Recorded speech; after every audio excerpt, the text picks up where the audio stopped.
To speak to the bill, Mr. President. You have the floor. Women's reproductive freedoms in North Carolina over the past decade have been death by 1,000 cuts. I'll give it to you, Republicans. You learned from DeSantis. You learned to wade slowly into these cultural wars instead of doing it like a hurricane in Florida. It is not common sense, but we know the greater intent. We've heard it from Republican lawmakers firsthand. One who recently said that they want to incrementally, completely ban abortion in our state like slavery. I believe the comparison he used was to control women like slaves were controlled, but I'll discuss that later. This bill reminds me of a woman in 1851 who fought for the rights of white women to vote. History records during those days that white women were not only told what to do, but they were beaten into submission. It is unfortunate that in 2023, Republicans believe that they know better than women when it comes to our own bodies. These effective abortion bans are not only an infringement on women's rights, but also an affront to their dignity and autonomy, and signal a lack of integrity on the part of you who crafted this bill. Point of order. Women should make the Senator right. Sawyer, for what purpose you rise? Thank you, Mr. President. To make a point of order. State your point. Thank you. Reference has been made to this bill as a ban on abortion. There's no such language in this bill because this bill does not ban abortion. I would ask that the member keep her comments to the actual bill before us. Thank you. Mr. President. Senator Robinson, hold on just a moment. Senator Sawyer, your point is recognized. The members will keep their remarks to the contents of the bill. Senator Robinson, what purpose you rise? I would say that as a senator, I have the right to make my own remarks and not to be tailored as long as it pertains to the bill. May I continue? Senator Robinson, you have the floor. Abortion is a medical procedure, and like any other medical procedure, it should be a decision made between a woman and her doctor.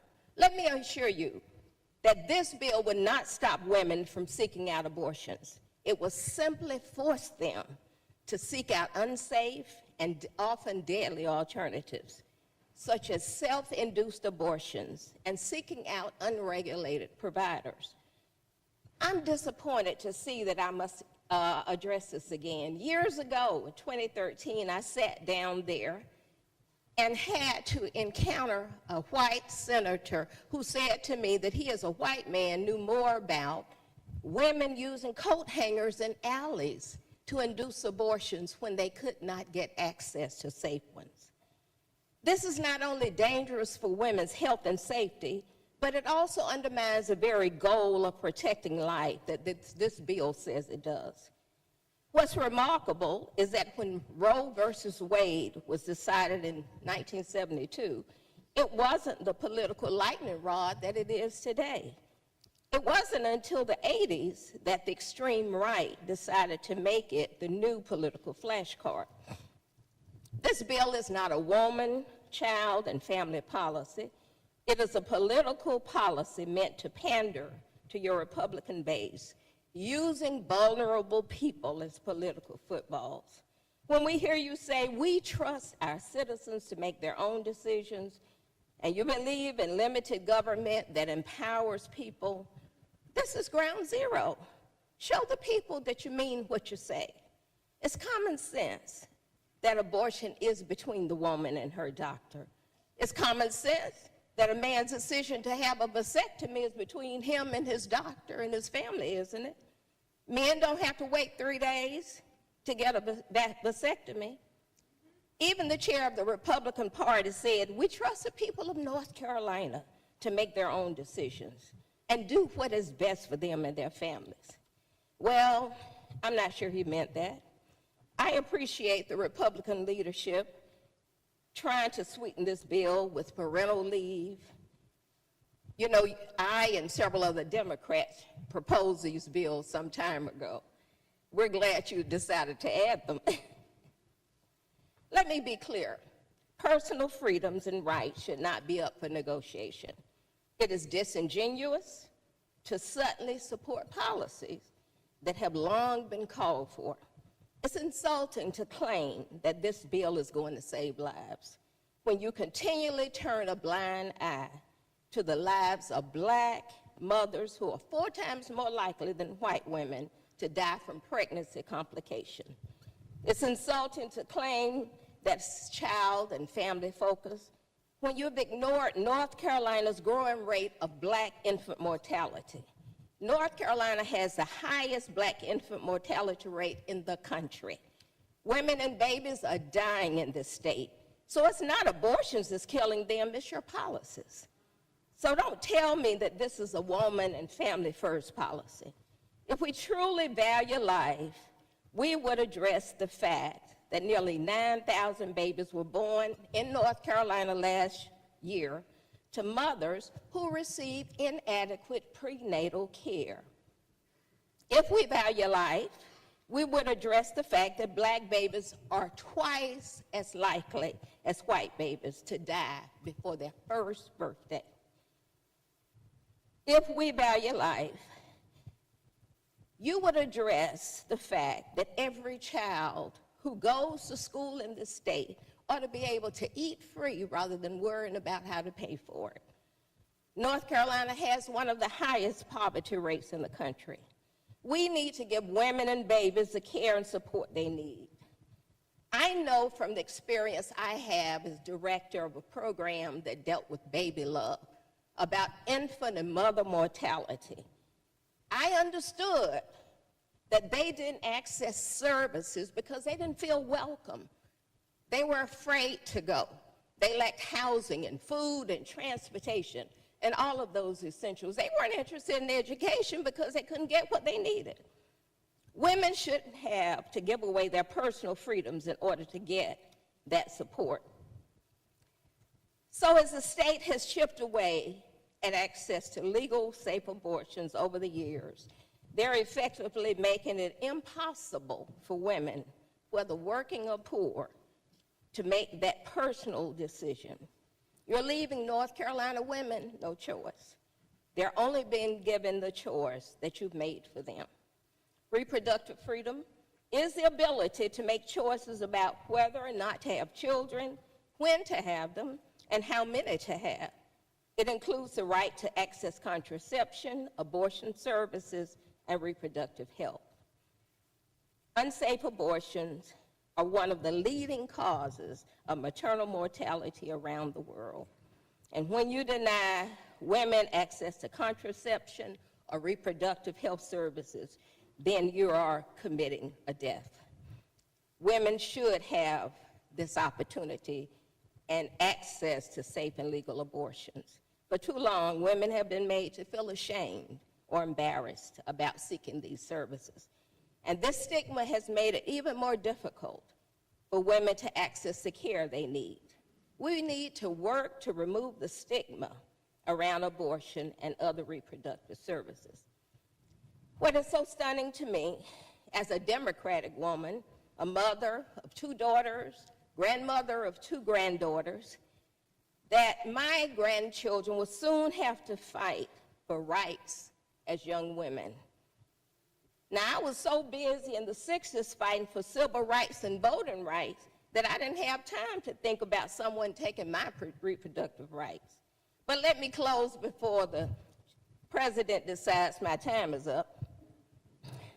When speaking on behalf of white women to have the right to vote at the Women's Convention in Ohio in 1851, Sojourner Truth, a black activist, somebody you might know about if you don't worry about CRT, said, and I share a brief quote, "That man says women can't have as much right as men because Christ wasn't a woman. So where did your Christ come from? From God and a woman." Colleagues, these are times that should try your souls. Stop assaulting women and their rights and get on to the business of making North Carolina a better place for all. Thank you, Mr. President. Senator Adcock, for what purpose you rise? To debate the conference report. You have the floor. Thank you, Mr. President. Since last summer and the reversal of the 50-year-old protections of women's reproductive rights established in Roe v. Wade, I've met with dozens of OBGYN physicians from across the state in my legislative office, in my Senate district, by phone, and by Zoom. I have communicated with them by email and text. I have heard their stories about sudden, unanticipated clinical situations they've encountered over decades of caring for pregnant women.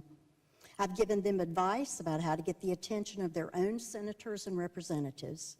They sincerely believed that if you heard their perspective, one based on education, training, and experience, you would be moved and would consider it in making policy decisions that will affect the current and future health and lives of women. At a February 23, 2023 press conference held right in front of this building, a dozen physicians took time from their busy practices to travel to Raleigh to voice grave concerns for their current and future patients if additional abortion restrictions were enacted in North Carolina. These and other North Carolina physicians who care for pregnant women, who took an oath to do no harm, who strive every day to give every pregnant woman high-quality health care individualized to her unique situation, are sincerely worried about the sweeping changes about abortion that are in this conference report. Changes that put government into exam rooms with them and their patients, a place where not a single person in this chamber has the right, the education, or the training to be. Changes that intrude on the shared decision-making and informed consent already taking place in discussions between women and their physicians. To imply otherwise, to believe that without the heavy hand of the state, informed consent is absent, is the height of arrogance. The sections of this conference report about abortion are an abuse of legislative power. I've read all 46 pages of the conference report. I do not see the perspective of these healthcare experts reflected in the language about abortion. Because of these obvious omissions, I am taking this opportunity to share their important voices. This is a letter from a 6-member physician group. We are writing this letter asking that legislation which further restricts women's health care in North Carolina not be enacted. We are obstetrician gynecologists who care for patients in private practices across the state. We provide care in our offices and hospitals. For a large majority of our patients, when they become pregnant, they are happy and welcome their pregnancies. Rarely is there any thought given to having an abortion. Unfortunately, some of these patients will develop complications for which abortion is the safest treatment option. Each of us has had to have discussions with our patients explaining these complications and explaining their options. It is not possible for us to outline every scenario for which abortion is the safest and best option. Likewise, no legislation can outline each and every scenario. We are very aware of how our colleagues have faced serious challenges in other states which have enacted similar legislation and restrictions. We have already begun to see these complications increase in number, all in the name of, quote, improving women's health care. This proposal doesn't come anywhere close to spelling out all the possible problems which may arise in pregnancy and may require considering abortion as an option. We have learned from years of experience that the longer we practice medicine, the more strange and unusual problems we will see. The only practical solution is to lead these discussions between the physician and their patient. We are qualified and experienced enough to not only diagnose problems, but to inform our patients of all of their options. We have all had patients who, in hope of a miracle, will decide to not have a pregnancy termination, fully understanding the risks they are taking to their health and well-being. When the patient is fully informed of the diagnosis, her options for treatment, and the risks entailed in these options, she is empowered to make the best decision for herself and for her family. Legislation which interferes with this relationship will only increase complications. It will not improve women's health. This is an open letter from 1,400 North Carolina healthcare professionals. This includes physicians, registered nurses, advanced practice registered nurses, physician assistants, psychologists, social workers, and medical students, among others. As North Carolina healthcare professionals deeply committed to patient safety and well-being, we adamantly oppose any new abortion restrictions. North Carolinians should have the ability to make personal healthcare decisions with the assistance of their doctors and healthcare team, without the intrusion of politicians. Restrictions on abortion put the government in charge of deciding which healthcare options are available to patients and set a dangerous precedent that violates the sacred patient-physician relationship. The harmful consequences of abortion bans extend beyond abortion care. Some patients in other states are receiving substandard care for miscarriage, ectopic pregnancies, and even cancer treatment because of uncertainty created by restrictive laws. Providers are being forced to seek legal advice before being able to care for the patients who need them. We cannot let any more dangerous, medically unnecessary restrictions on abortion care become law in North Carolina. These laws put the health and well-being of patients and their families at risk. You trust us when you come into our clinics and our hospitals for your own medical needs. We ask for your trust now. Keep the government out of exam rooms. These are comments from Dr. Jenna Beckham, given as recently as yesterday morning. The requirements proposed in this conference report are not evidence-based or in any way beneficial to patients, but rather create further barriers and hoops for patients and providers alike to jump through in order to provide care to our patients, the care that they deserve and that only we, together with our patients, know is best. Requirements like in-person consent, unnecessary follow-up appointments, and extra documentation and reporting are only going to take doctors away from providing actual medical care to patients. It is going to require us to exert time and energy towards administrative tasks and constantly ensuring we are working within the extreme confines of these restrictions, again, rather than providing actual patient care. These restrictions are government overreach into the practice of medicine. And this is a statement from the North Carolina Obstetrical and Gynecological Society and the North Carolina affiliate of the American College of Nurse Midwives, who together affirm the following.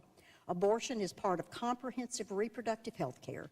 Putting arbitrary restrictions on the provisions of care only serves to prevent people from accessing the health care they need, endangering their lives and the well-being of their families. Every individual has the right to safe, supportive, and affirming health care centered on providers' respect for human dignity. Access to abortion services is a part of comprehensive health care, which includes family planning, prenatal care, and postnatal care. Legislation which creates barriers to care between healthcare providers and patients results in not only undue burden, but has the potential to cause harm. Together, we affirm the positions of our national societies, the American College of Obstetricians and Gynecologists and the American College of Nurse Midwives, as well as the North Carolina Medical Society and the North Carolina Academy of Family Physicians, which emphasize that reproductive decisions should be made between patients and their healthcare providers. And just yesterday, you all received this statement from the North Carolina Medical Society that reads, "The North Carolina Medical Society opposes the numerous policy changes proposed by Senate Bill 20, which create new restrictions on patient access to comprehensive reproductive care. The North Carolina Medical Society supports our members specializing in women's health and the fundamental belief that medical decisions should be made between a patient and their physician and clinician. Senate Bill 20 interferes in the doctor-patient relationship. Senate Bill 20 is administratively burdensome and proposes a complex set of regulations that are not evidence-based and will impede patient access to medical care.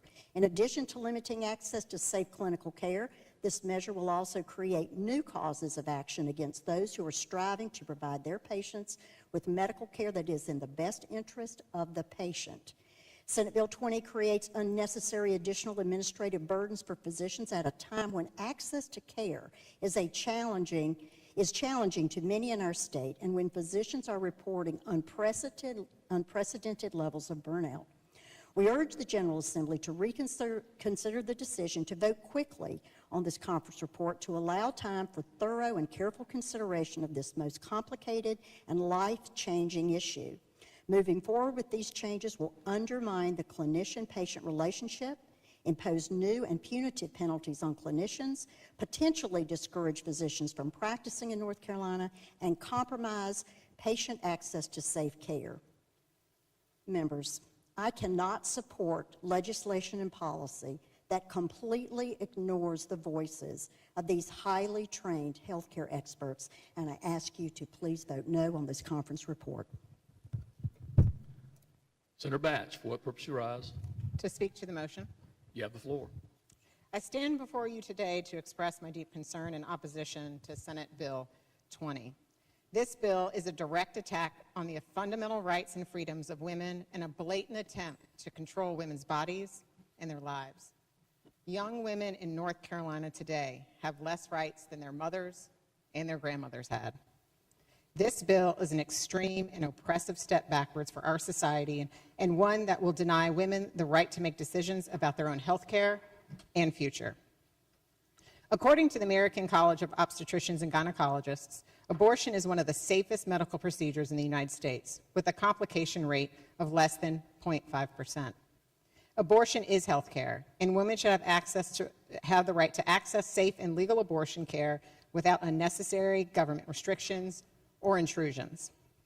Instead of working to eliminate barriers for women, especially rural women and working women, from accessing the care they need, Senate Bill 20 doubles down on increasing restrictions here in North Carolina.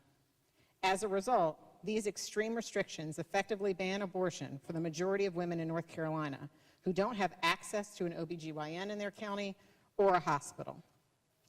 Moreover, Senate Bill 20 would have far-reaching consequences beyond women's reproductive rights.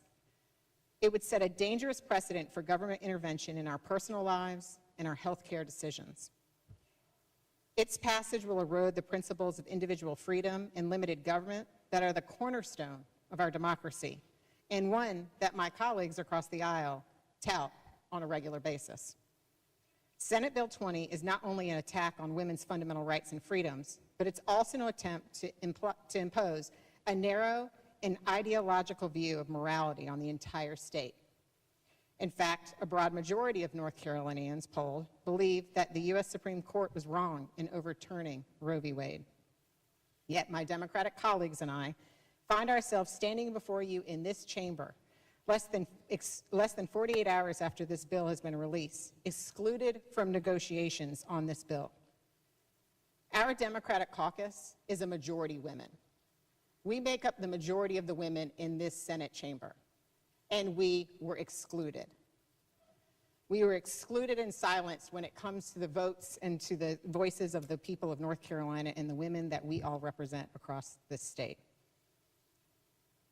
And we were not asked to be on the conference committee, and we can't even amend the bill to improve it because it's in a conference report. It did not move through the proper channels through our committee process, and that, in fact, is wrong when we are talking about the rights of so many women, millions of women in North Carolina. We represent the women of North Carolina and their families. We were sworn to represent them, and being silenced on this oppressive bill is wrong. A woman's decision to have an abortion is never an easy one. It is a deeply personal decision that a woman must make in consultation with her doctor, her partner, and her own conscience. We cannot fully understand the emotions and circumstances that lead any particular woman to consider having an abortion.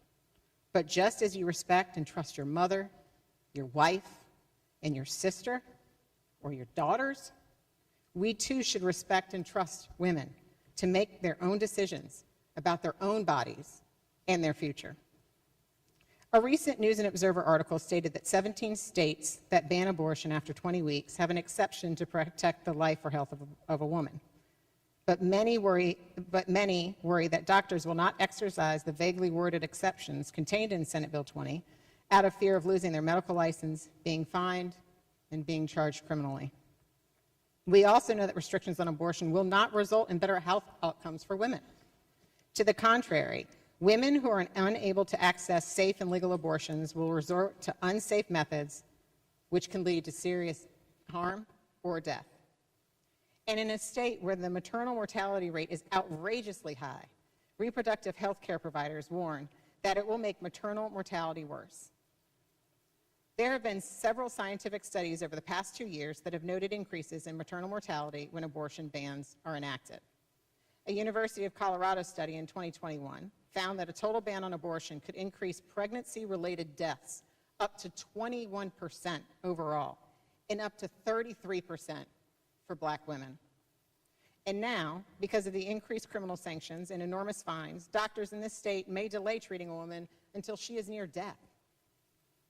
On Tuesday evening, I had the opportunity to speak to numerous doctors who represent women or care for women in North Carolina, and many of them were OBGYNs, about their fears of these severe restrictions and what it will do to the health of women and the patients that they care for.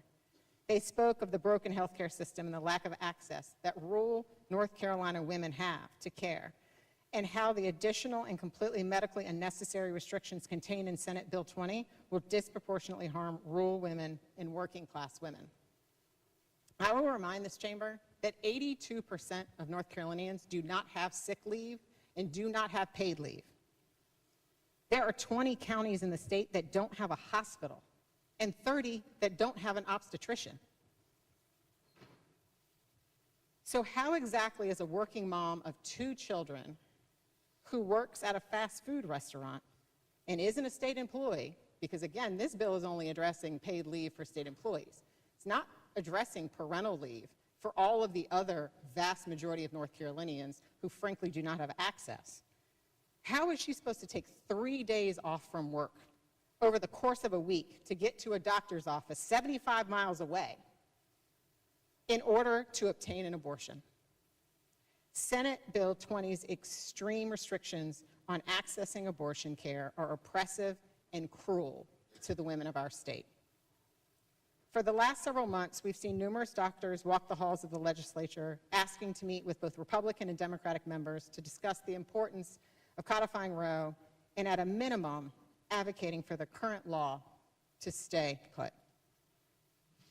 They took time off of work and from their patients to advocate for the women of the state and to educate the legislators who represent them. They spoke of the dangers to women's health if additional restrictions were put in place, and spoke of the personal and heart-wrenching decisions many of their patients have to make when deciding whether to have an abortion. Dr. Jonas Schwartz, a Duke Health abortion provider, said, "We have worked really hard to educate legislators the past several months about why an abortion ban in North Carolina would be a bad idea." And Dr. Jenna Beckman, a Triangle abortion provider, said, "I don't think there's any common sense to politicians legislating medicine." I could not agree more. When I was diagnosed with breast cancer, I didn't take a straw poll of the members in the Senate and the House chambers. I didn't file a bill to ask whether or not I needed a mastectomy or a lumpectomy to give me the best chance of being able to see my then 5 and 9-year-olds grow up and to give me the best chance of dancing with them at their weddings. My husband and I met with doctors and got second opinions. And when a decision had to be made about the best course of action for my treatment to save my life and to eradicate my cancer, I relied on my medical oncologist, my surgical oncologist, and my radiation oncologist. And that's because I relied on their decades-long experience and expertise in their field to provide me with the best plan of treatment.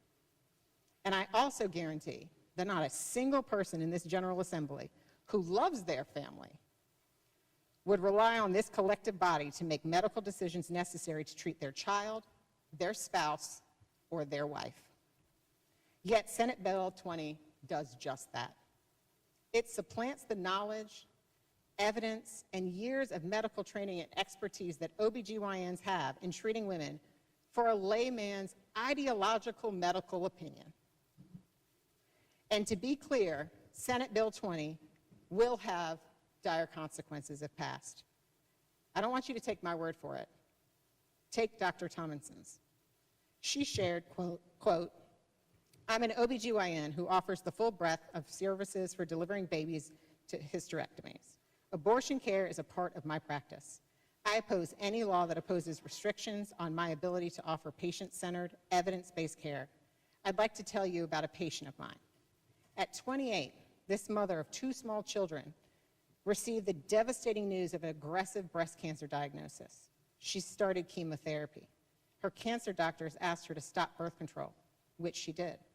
Her periods went away. Then, after chemo, she started radiation therapy. Her periods returned sporadically. It wasn't then a surprise that she was 12 weeks pregnant when she found out she was 12 weeks pregnant. She immediately met with her cancer and obstetric doctors. She had two options. She could continue the pregnancy, have to stop her treatment, and when, not if, but when her cancer came back, it would be incurable. Or she could terminate the pregnancy, continue her treatment, and have a chance of a cure. She and her husband, along with her doctors, made a decision that was best for her family. I had the honor of taking care of her for an abortion. Under this bill, she wouldn't be sick enough for abortion. She would lose her chance of a cancer cure. This is not pro-woman nor pro-family, end quote. I am extremely grateful that I did not have to make this decision that this mother had to make because I was diagnosed with breast cancer after I had children. But unfortunately, if Senate Bill 20 becomes law, this mother and every other mother and woman in North Carolina will no longer have the choice that she had. Instead of opposing arbitrary and harmful restrictions on women's reproductive choices, we should work to support and empower women. Senate Bill 20 does the exact opposite. I trust doctors. I trust women. And the women of North Carolina deserve better. I urge you to vote not to concur. Thank you. Further discussion or debate? Senator Marcus, for what purpose you rise? To debate the conference report. You have the floor. Thank you, Mr. President. I want to talk a little bit about my personal experience. Not a hypothetical, but my personal experience with reproductive care and pregnancy here as a North Carolina woman. I have given birth to 2 daughters here in North Carolina, and I know that carrying a baby to term is not easy, even when it's not complicated and not a high-risk pregnancy, like in my case. Pregnancy changes everything over those 9 months, from the size of your feet, to the clothes you can wear, to your ability to take a deep breath, to your ability to sleep, what you can eat, how long you can stand, what kind of work you can do, your finances, whether you can travel, what you can lift, how well your brain works sometimes, your balance, your energy, your stamina, and how well you get along with your family members, and more. These are just some of the examples that I remember vividly from when I went through pregnancy. And then there's what you go through when you give birth. Oh my goodness. If you have not done it, you could never understand the pain, the vulnerability, the fear, the life-changing impact of having that experience of childbirth, not to mention the cost of that procedure. Pregnancy and childbirth can be life-threatening. It wasn't in my case. I am grateful for that. But it is in many cases, especially in the United States of America, which has the worst of all developed nations for maternal mortality, and specifically in North Carolina, where my colleagues have talked to you about the maternal death rate and infant mortality rate here in our state. To quote one online study I read, the risk any person accepts in continuing a pregnancy to term exceeds that of having an abortion by 14 times. So, in a planned and wanted, welcomed pregnancy, women accept all of those risks and all of those challenges. But we should remember, when you're trying to pass a bill like the one before us today, what you are forcing a woman to go through when you deny her an abortion, if that's what she chooses, and you force her to continue a pregnancy and give birth. I don't think any of the people in this room or in this state would welcome the government having the ability to change your life and take over your body in all those intimate and impactful ways. It sounds to me like the bill sponsors have not read this book. It's called The Turnaway Study. I recommend it to you. It is a 10-year comprehensive study that proves, quote, women who want an abortion and are refused one have worse outcomes for health, financial stability, and safety of them and their children. Among other things, she is more likely to be forced to stay with a domestic abuser and to live in poverty. I recommend you read this book. Back to my personal experience. I have also experienced 3 miscarriages. They all happened while Roe v. Wade was the law in the United States. And I'm so grateful for that, because I didn't have to worry about ultra-conservative politicians intruding upon the care that I needed after those miscarriages. I didn't have to justify myself or seek the advice of a lawyer or worry what the General Assembly might be doing. But if this bill becomes law, that will happen to women, and that's not okay with me. If you know someone or you yourself have experienced that too, I beg you to allow North Carolina's next generation of childbearing people to have the same access to care that we did. This bill is outrageous, it's dangerous, and it was purposely crafted behind closed doors without any Democrats in the room while you all were talking about the terms here. And I think that's because Republicans know that a majority of Americans support Roe v. Wade as the law, 62% in a Pew poll. And a majority of North Carolinians support the current state of abortion care in our state, which is 20 weeks. That's a very recent Meredith poll showed that. And politicians have no business interfering with women in our personal medical decisions and forcing women to continue pregnancies against our will. And in some cases, pregnancies that are a threat to our very lives. Did you see all the protesters who showed up at this building on almost no notice at all in the last 24 hours? There were rallies in Charlotte, where I live, and all over the state. And there have been rallies on a consistent basis all around our state since the Dobbs decision came out. Are you reading the emails that you're getting from your constituents who are asking you to vote no on this bill? Are you getting the phone calls from your constituents telling you how much they oppose this bill? I am. Do you see the gallery filled today? People are noticing what's going on. They don't like this. They want us to return to the law as it was under Roe v. Wade. That's what we're seeking. That's our bill. That's what Democrats propose for North Carolina. It was a fair compromise that worked well and was in place for almost all of my lifetime. I think we need to go back to that standard. I have to question why we're in such a rush to pass this bill, and you're so adamant about holding us to only 10 minutes time to speak and hurry, hurry, hurry. Are you worried that if the public sees what you're doing, or if businesses have any amount of time to weigh in on this, that they might speak out? Are you worried some of your members might change their votes if the public gets to them and they listen to constituents? Why can't this bill, if you think it's so great, stand up to the normal course of debate and committees with public comment?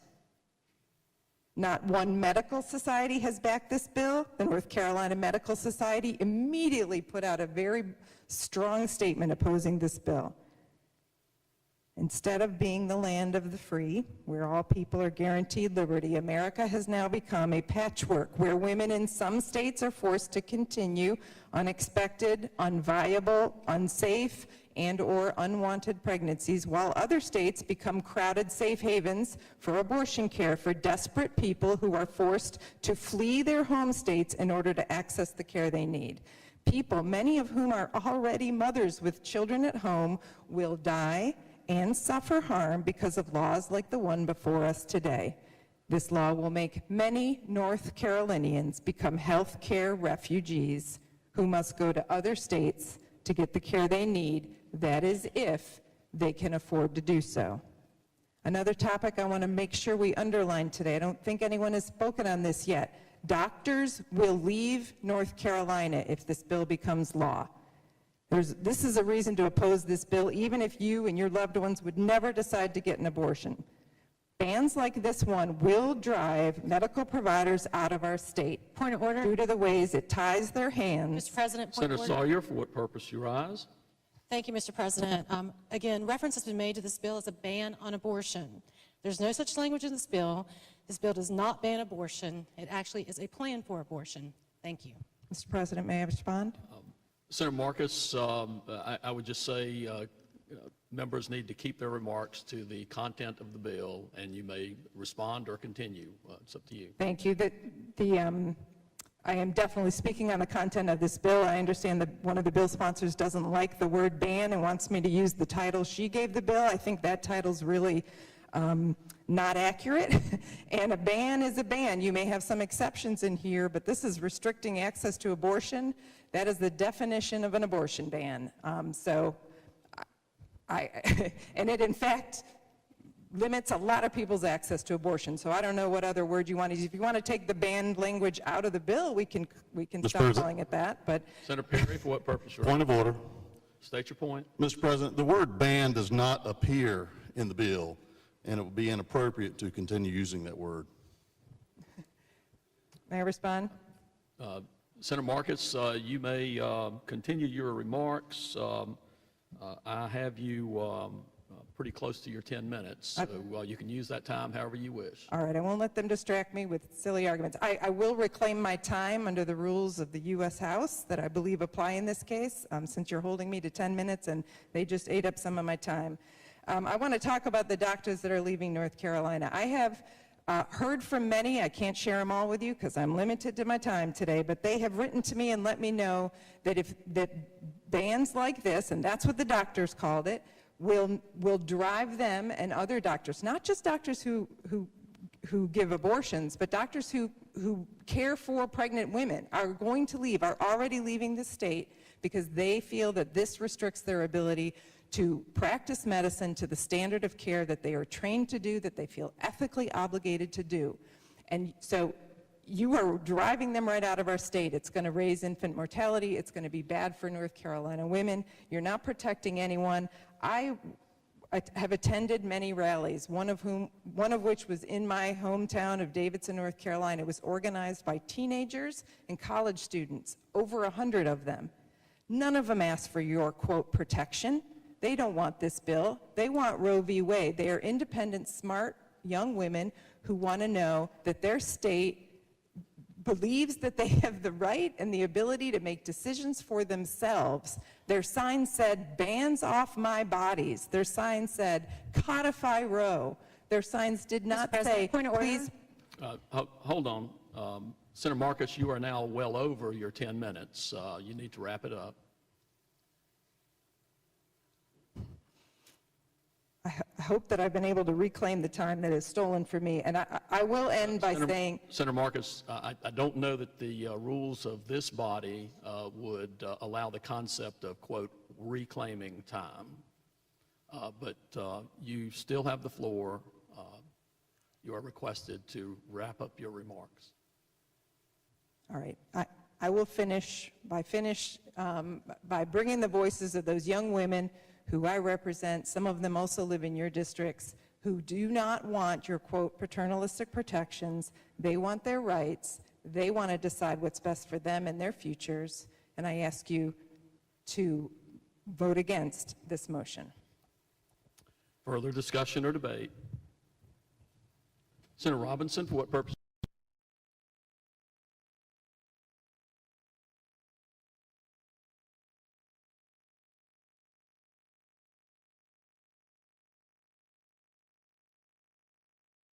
Statements about their college experience, about their sports experience, etc.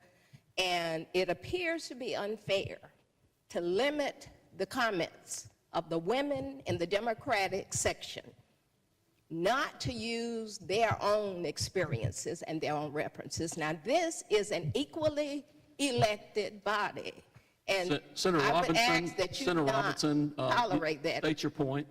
I would ask that you give the same respect and tolerance to the women in the Democratic section as you do to the Republicans. Thank you.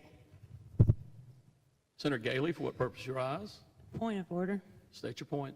Thank you, Mr. President. I believe that when I spoke, that I kept my remarks to under 10 minutes, and I believe that when Senator Sawyer spoke, she kept her remarks to under 10 minutes. So we are not asking for the Democratic women to be held to a different standard. We are asking them to be held to the same standard. Thank you.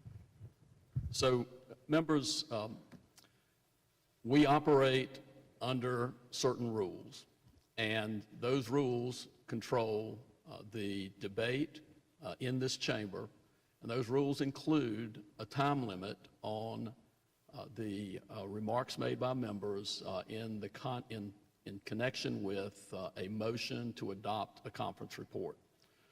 The chair is attempting to provide leeway to the minority party when they go beyond the time that the rules provide. I don't intend to ring a bell or anything like that when we get to 10 minutes. However, when a member goes beyond the 10-minute mark, I am going to be silent, but at some point I am going to remind the members that there is a 10-minute limit on remarks on this motion. With that in mind, I am hopeful that we can continue to allow members to speak within the context of the rules until we get to the point of a vote. Senator Blue, for what purpose you rise? Thank you, Mr. President. I pose a question to the chair. State your question. My question to the chair is, would it be helpful to instruct the members on what a point of order can be used for? That may end some of the disruption. I would point out that members of both parties have attempted to make remarks under the context of a, quote, point of order that the chair does not particularly deem appropriate. I hope that satisfies your concern, Senator Blue. Senator Hunt, for what purpose you rise? To speak to the conference report. You have the floor.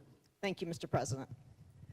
I come before you today as a daughter, a mother, and a sister who believes that every person is born with certain fundamental rights. These include bodily autonomy, access to health care, the right to have a child, the right not to have a child, and the right to parent a child in a safe and healthy environment. Despite the progress of women over the past half-century, we continue to face threats to our fundamental human rights. We are debating a bill that will make our daughters and granddaughters have fewer rights than their parents and grandparents.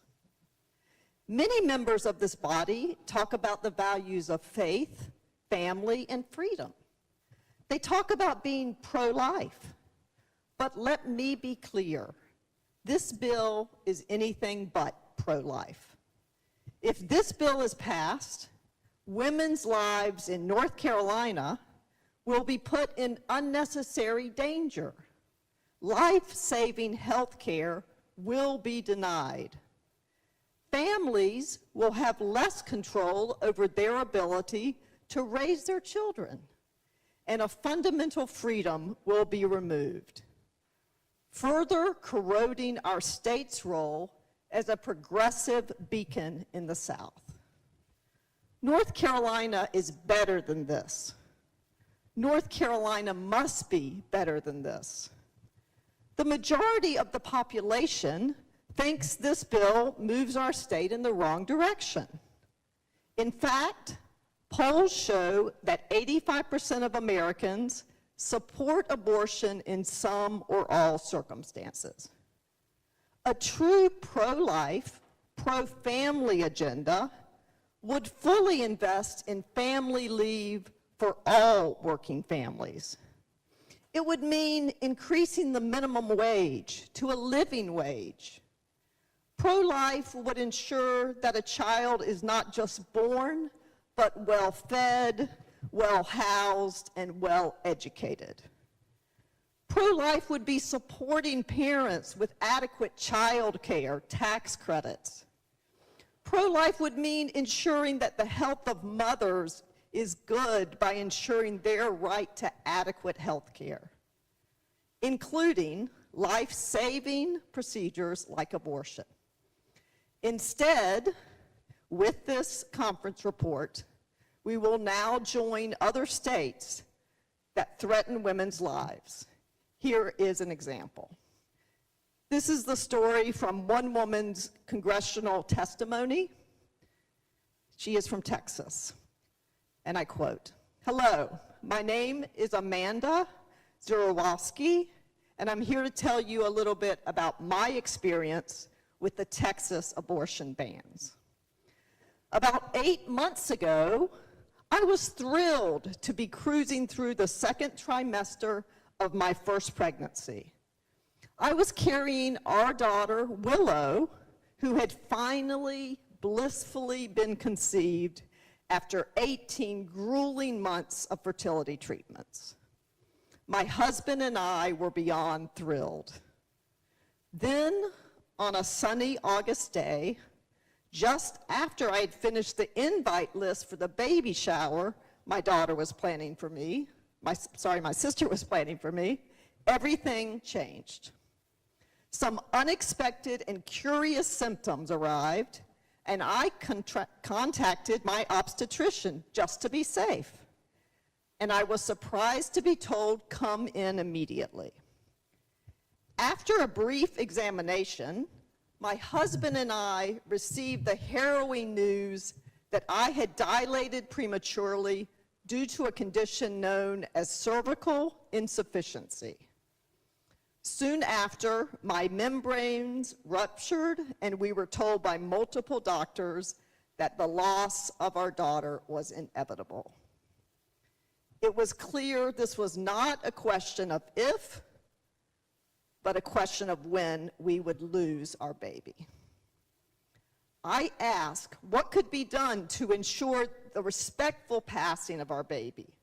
What could be done to protect me from deadly infection now that my body was unprotected and vulnerable?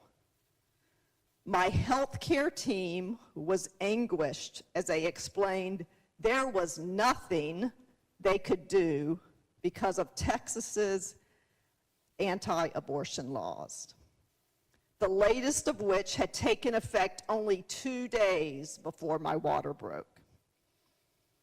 It meant that even though we would, with complete certainty, lose our baby, my doctors didn't feel safe enough to intervene as long as her heart was beating, or until I was sick enough for the ethics board at the hospital to consider my life at risk and permit the standard health care I needed at that point, which was an abortion. If we had conceived the previous year when we began our journey with fertility, or if we lived in a different state, my health care team would have been able to immediately end my pregnancy without risk to my life or health. I wouldn't have had to wait in anguish for the inescapable ill fate that awaited. But this was August 23rd, 2022, in the state of Texas, where abortion is illegal unless the pregnant person is facing a life-threatening physical condition aggravated by, caused by, or arising from pregnancy. Somehow, the medical help I needed to alleviate the horrific inevitability of losing my beloved child 22 weeks early could have been considered illegal. People have asked, why didn't we get on a plane or in our car and go to a state where the laws aren't so restrictive?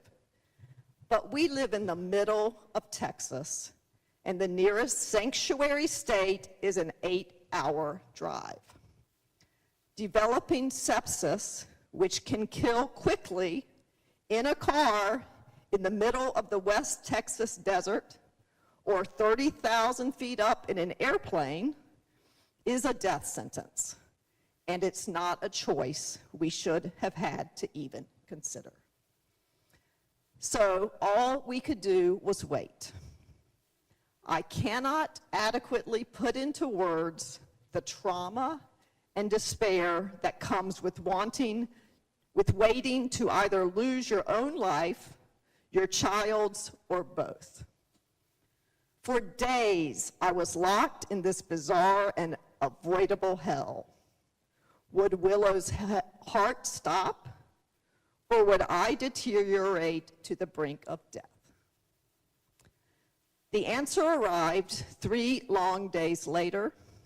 In a matter of minutes, I went from being physically healthy to developing a raging fever and dangerously low blood pressure. My husband rushed me to the hospital, where we soon learned I had developed sepsis, a condition in which bacteria in the blood develops into infection, with the ability to kill in under an hour. Several hours later, after stabilizing just long enough to deliver our stillborn daughter, my vitals crashed again. In the middle of the night, I was rapidly transferred to the ICU, where I would stay for 3 days as medical professionals battled to save my life. I spent another 3 days in a less critical unit of the hospital, all because I was denied access to reasonable health care due to Texas's new abortion bans. What I needed was an abortion, a standard medical procedure. An abortion would have prevented the unnecessary harm and suffering that I endured. Not only the psychological trauma that came with 3 days of waiting, but the physical harm my body suffered, the extent of which is still being determined.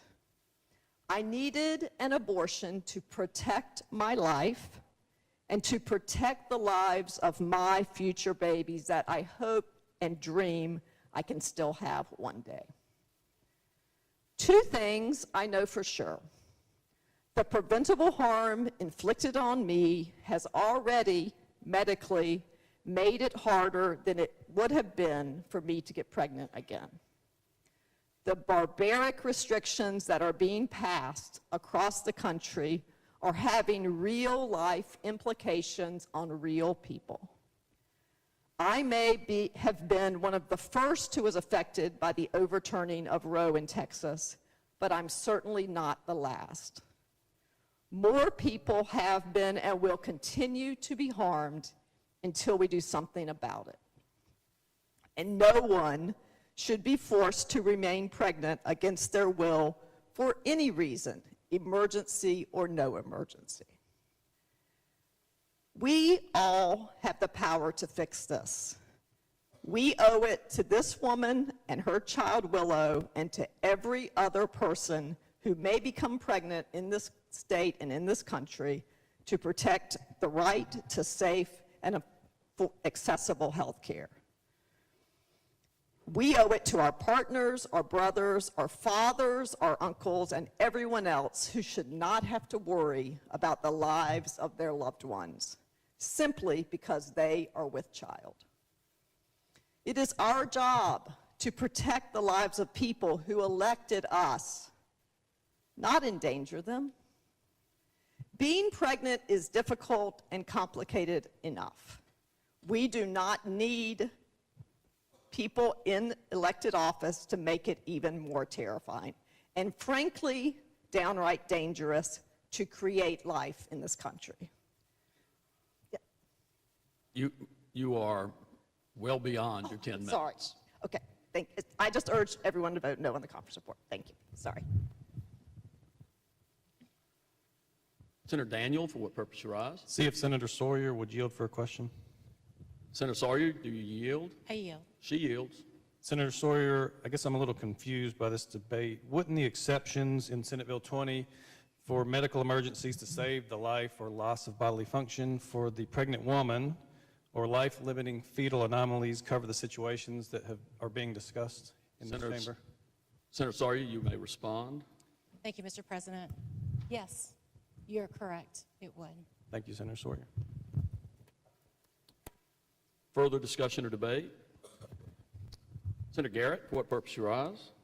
to speak on the conference report. You have the floor. Thank you, Mr. President. And before I get into what I feel like saying, I think it is important to point out 2 points. One, Senator Robinson's point of order was not about time limits. It was about censorship. I think that needs to be clear.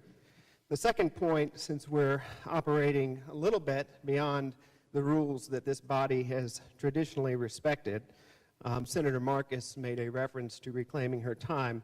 And under our rules, 10B, it says, in the event the Senate rules do not provide... Senator Garrett, you are recognized to speak to the motion. If you want to make a point of order, you may do so, but you should keep your remarks to the motion that is before the chamber. Okay, thank you. I'll do my remarks, and then I'll ask to be given an opportunity to make a point of order, Mr. President. You have the floor. Thank you, sir.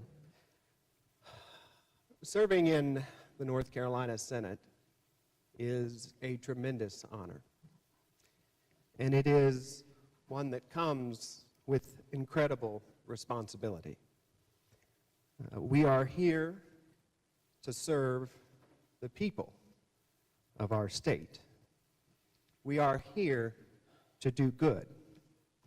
We are here to work together for the brief moment in time we are granted to expand freedom and opportunity for all of the citizens of this state. I am saddened for this state and for our people today because this is a dark day for North Carolina. And I know many of you all know, that future generations will look back on the actions this body takes today with great shame and embarrassment. Because they will see what many of us see right here, right now. That if this bill is enacted as written, North Carolina's women one day soon will wake up with fewer freedoms and the right to self-determination than they had the day before. And all of this is being done at the hands of a party that claims the love of freedom and liberty above all virtues. But this bill is anti-freedom. This bill is anti-liberty. And quite frankly, it's undemocratic. In the few hours since this odious conference report was dragged from the shadows in the middle of the night and put on the fast track to passage, I've heard a lot of talk from supporters about how popular their provisions of the bill are. They claim the people support this bill. They claim the people of North Carolina want an abortion ban. If you believe that, I've got oceanfront property in Arizona at a very fair price. Because in fact, if it were so popular,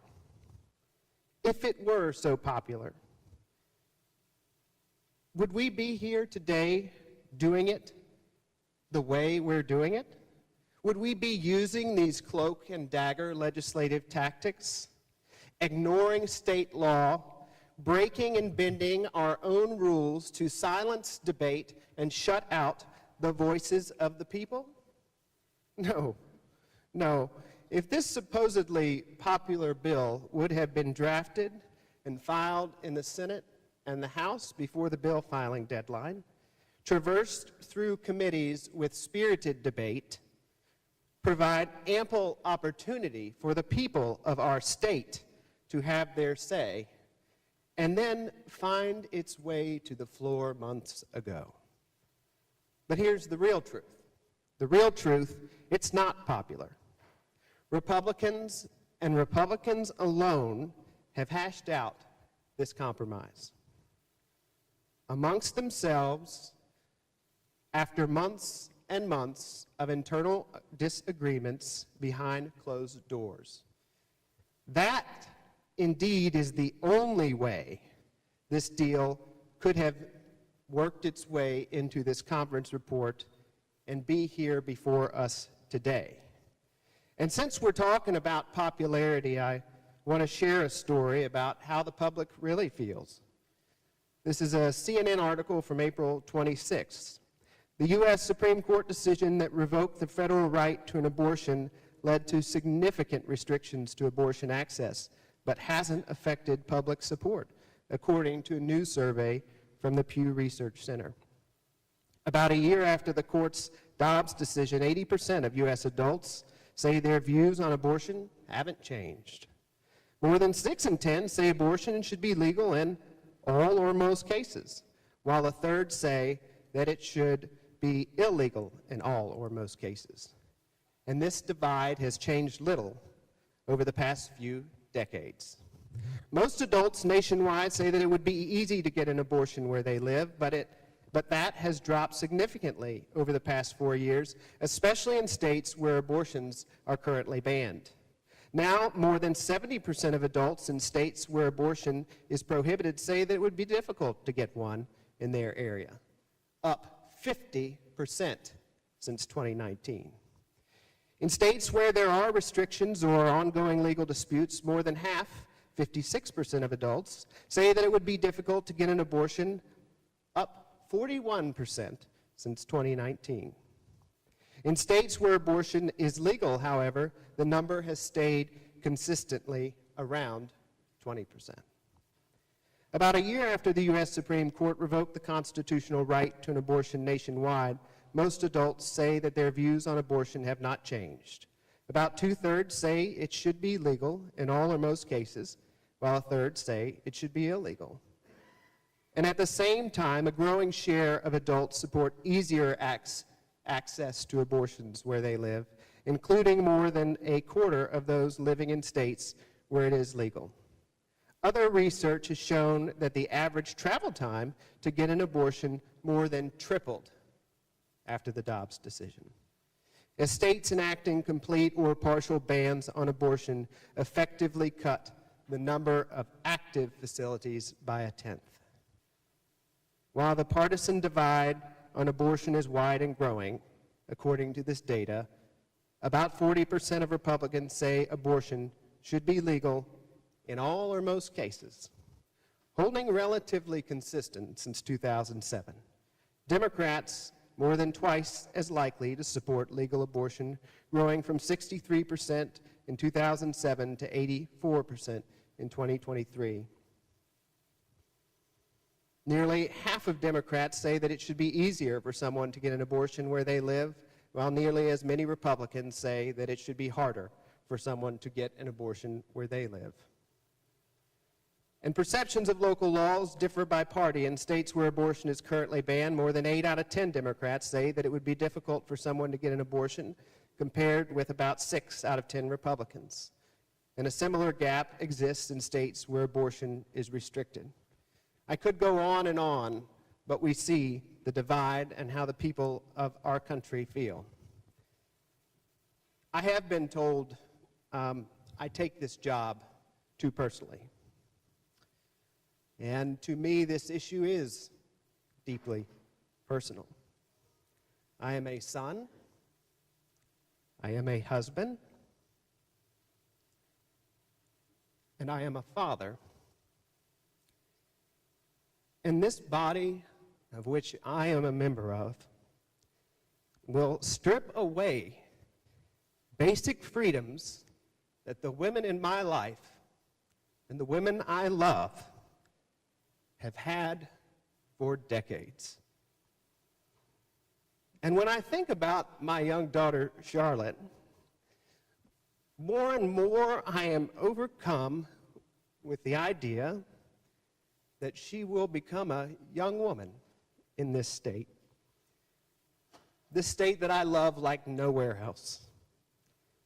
But under a vindictive government that is hell-bent on chipping away at her freedoms, chipping away at her rights to self-determination. I don't want Charlotte to grow up in North Carolina just waiting for that moment where she's old enough to move away.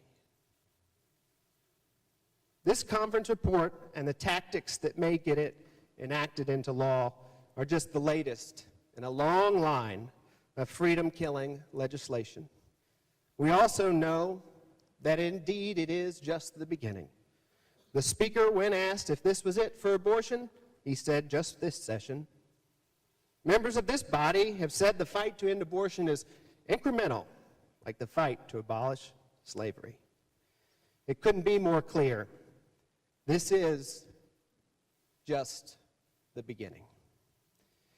Now, you won't be surprised when I tell you I'm voting no, but I stand to speak because I know you, and I know some of you are struggling with this decision and struggling to hold the party line. And it is not too late.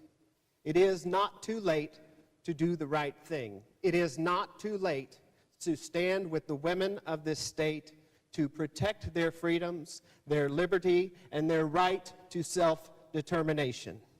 It is not too late. Please, please change course and oppose this bill. Further discussion or debate?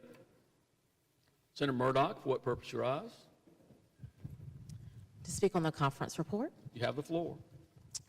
Mr. President, my esteemed colleagues, I rise today to speak in defense of a woman's right to make decisions about her own body.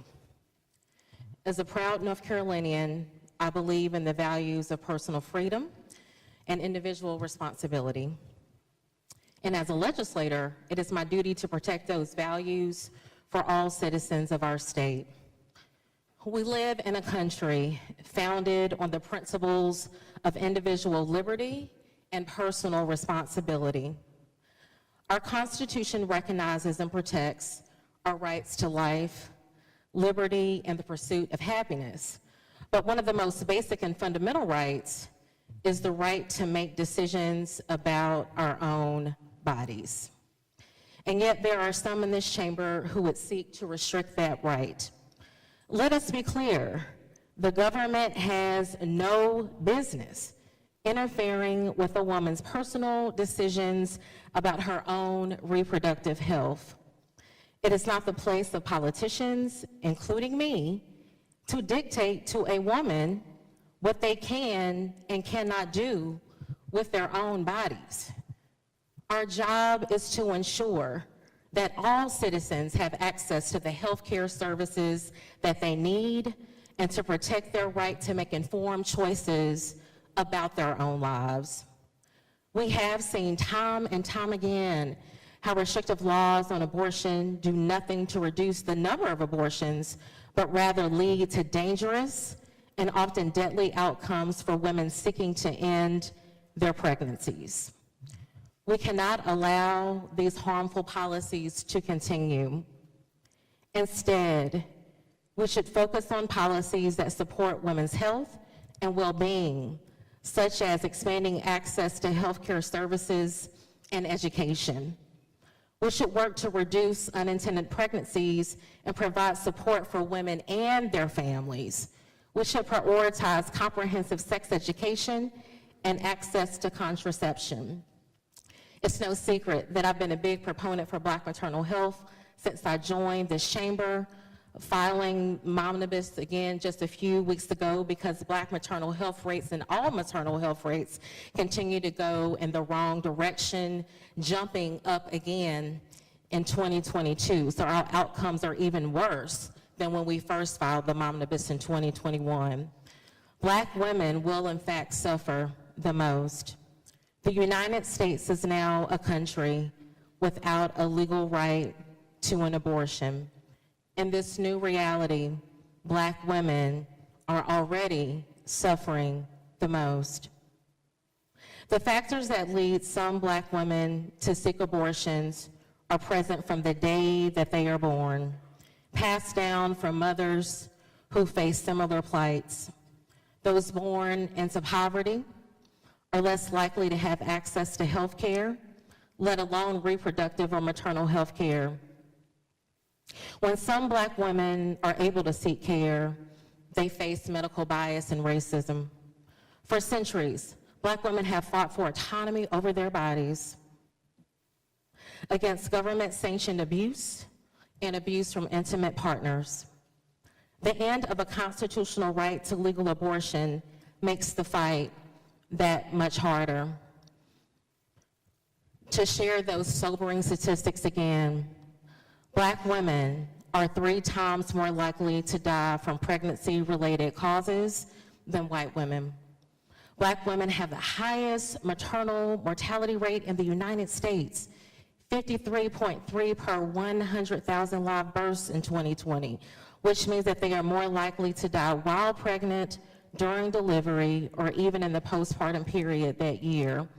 Black women were 2 to 9 times more likely to die from a pregnancy-related issue than white women.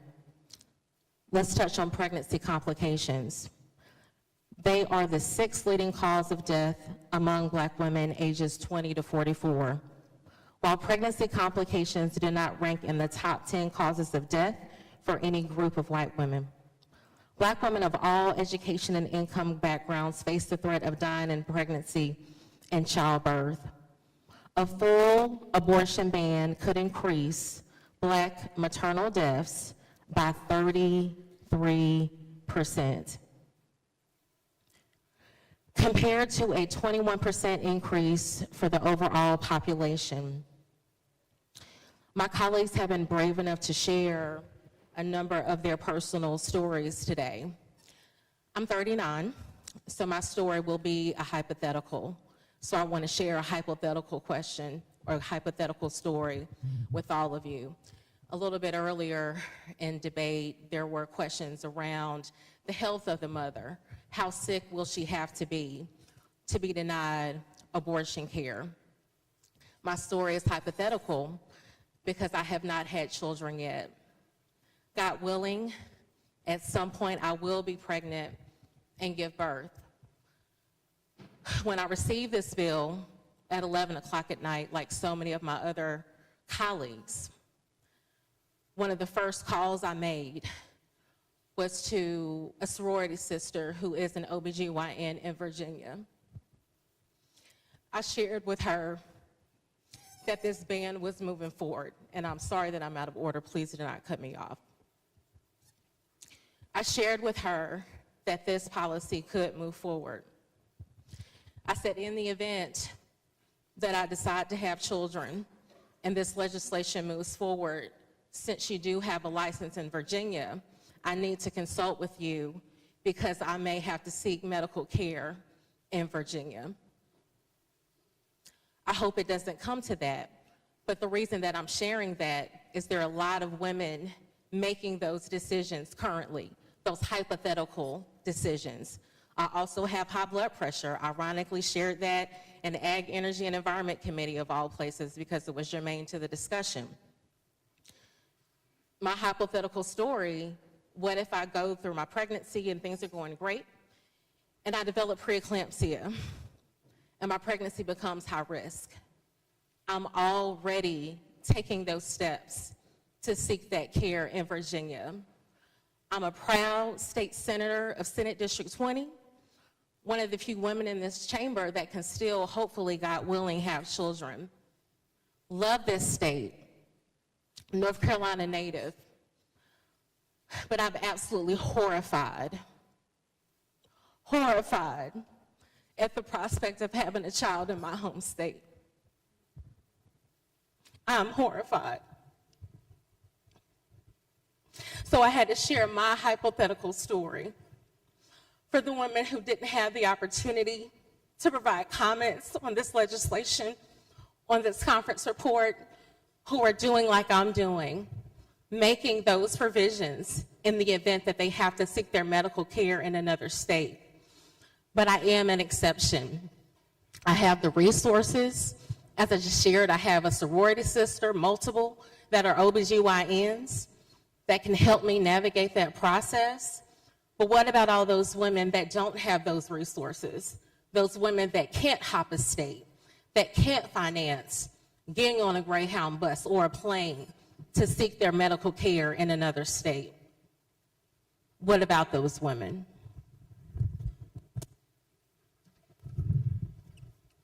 Further discussion or debate? Senator Daniel, for what purpose you rise? See if Senator Sawyer will yield to a question.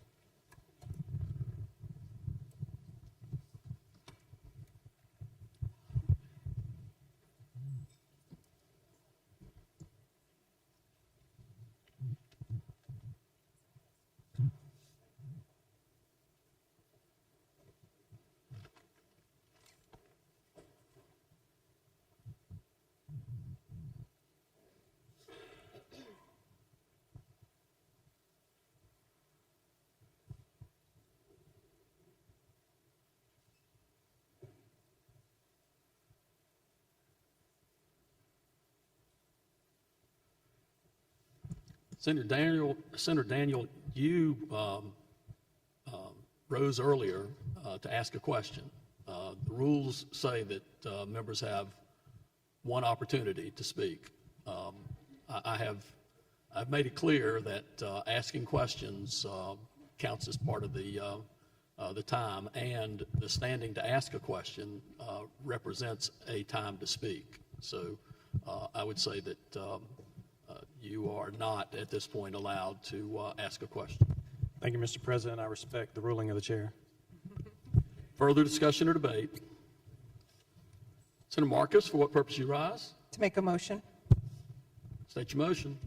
I move pursuant to Senate Rule 18 and Jefferson's rules to re-refer Senate Bill 20, Care for Women, Children, and Families Act, back to the Conference Committee with instructions to change 12th in Section 90.21.81A, Section 90.21.81A3, 90-21.81CA, 90-21.81C and B, 90-2182AC to, quote, 12th week and 5 days, and in Section 90-21.81B2 and 90-21.82AB to 12 weeks to 20 weeks and 5 days.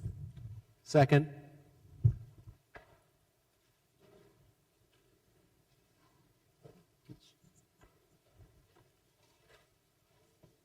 Senator Marcus, your motion is out of order pursuant to Rule 47. The only members that can make such a motion are the Rules Chair and the President Pro Tem. Further discussion or debate on the motion? I withdraw my motion. Senator Sawyer, for what purpose you rise? Senator Applewhite, for what purpose you rise? Thank you, Mr. President. To speak to the conference report. You have the floor. First, I'd like to thank my colleagues for such impassioned responses. And Senator Murdoch, I'm trying to hold it together, but thank you for sharing your personal story. Today, I stand not only as a senator, but as a woman and as an Air Force veteran who has served on active duty for more than 20 years, and a mother of 2 children who were born when I was on active duty.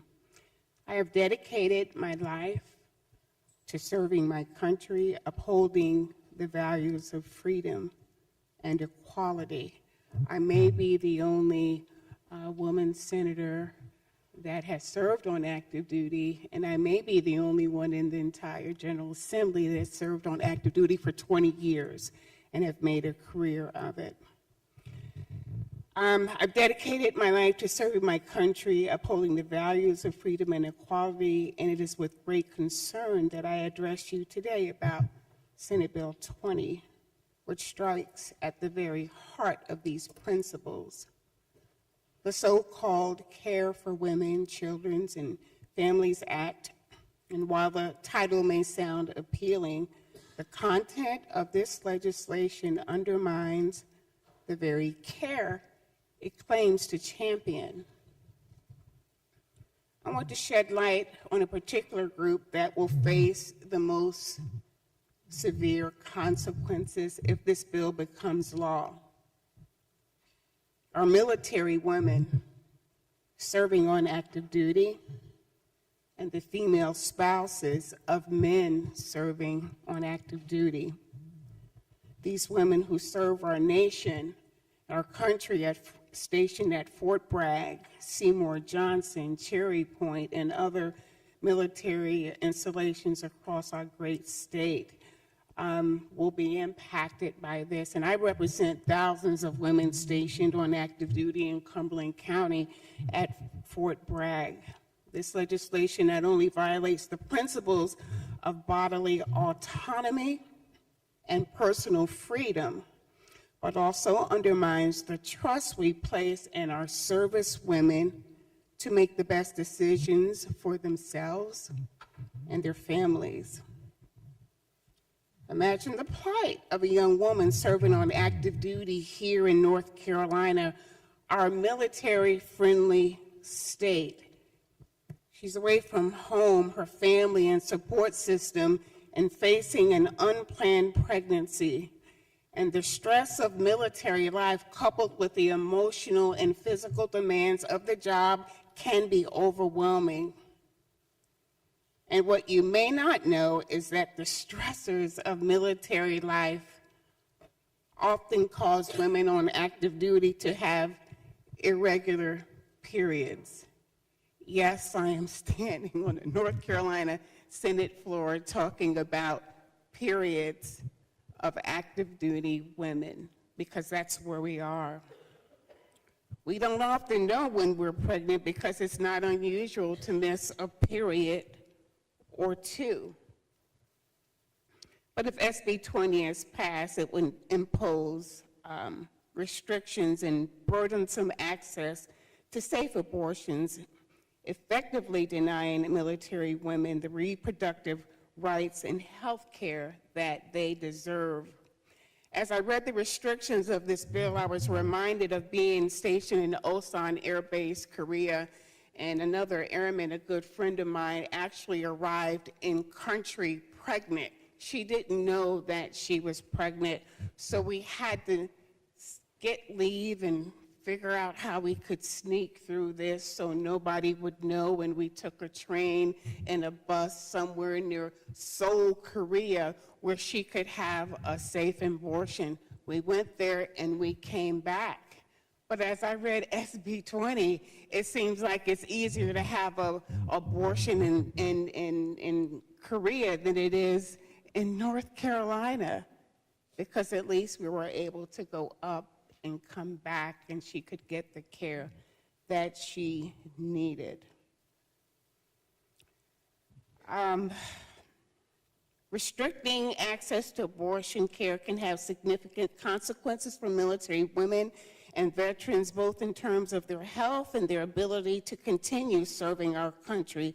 Unintended pregnancies can impact their readiness and ability to deploy, and can also have serious health consequences for themselves and their families. I don't have to tell you about sexual assault and rape in the military. We hear it every day, but I can share with you my situation. I was an 18-year-old, brand new to the Air Force, stationed at Offutt Air Force Base in Nebraska, assigned to the National Emergency Airborne Command Post, where I worked in a top secret, secure, sensitive compartmented information facility. I'd gotten a brand new car. I had a car note of a whole $100 I had to meet every month, and my paycheck just wouldn't allow it. So I got myself a part-time job in the skiff, cleaning the floors and the bathrooms and the desk in alert facilities, which meant that it had beds there where air crew would sleep until they got the alert and they would take off. So on Saturdays, I would come in and wash the floors and buff on my days off. And this colonel started coming in on the Saturdays and offering me sandwiches. And then one day he said, "Why are you working here?" And I said, "Well, sir, I needed to make an extra few dollars so I can pay for my car note."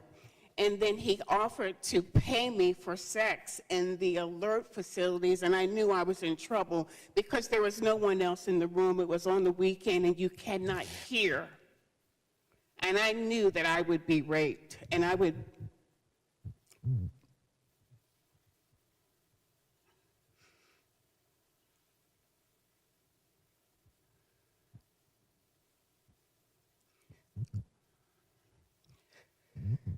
I would be in the fight of my life. So what I did, I figured if I could get between him and the door, I could run. And I did, because I knew I would be raped. Well, don't feel sorry for me because I was a lucky one. I want to share with you the story of Allison Gill, who was 21 years old. She was drugged and violently raped while serving in the military. Along with an indescribable amount of trauma, the rape resulted in a pregnancy. And Gill says that if she had been forced to have her rapist baby, she wouldn't be here today. What many don't understand about women in the military is our rapists are 74% of rapes are not reported, and most of the people that rape active duty are in a leadership position. They're in a chain of command. So who do you tell? I never told anyone that that happened to me. And she spoke about her rape and how she was asked, what did she have on? Did she have a fight with her boyfriend? And then she knew that the guy that raped her was married and that she could be charged with adultery. I'm not going to finish all of the comments that I have here, but I will tell you that women serve on active duty cannot seek medical care on a military installation unless they are raped, but we are not going to say we were raped, because there are consequences to telling people that you are raped. So you try to find someone that knows how to help you in the civilian world to terminate a pregnancy that you did not ask for, and it happens more often than you all would know. But that's our secret. May is Military Appreciation Month. And I ask that you show women that sacrifice their lives for this country.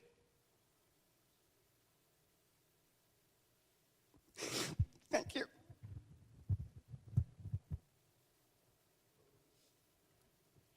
Further discussion or debate? Senator Murdoch, your light is on. Senator Hannig, for what purpose you rise? Question for the bill sponsor, Senator Sawyer. Senator Sawyer, do you yield? Yes, Mr. President, I yield. She yields.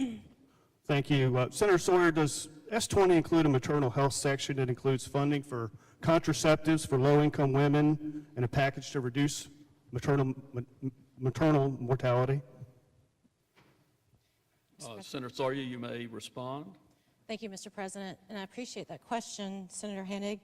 The answer is yes. There's $7 million to increase access to contraceptives and over $16 million to reduce maternal mortality. Thank you. Thank you, Senator Sawyer. Senator Hannig, for what purpose you rise? Comment on the conference report. You have the floor. Thank you, Mr. President. I've sat here and I've listened to and been admonished for and tried to be embarrassed about this bill.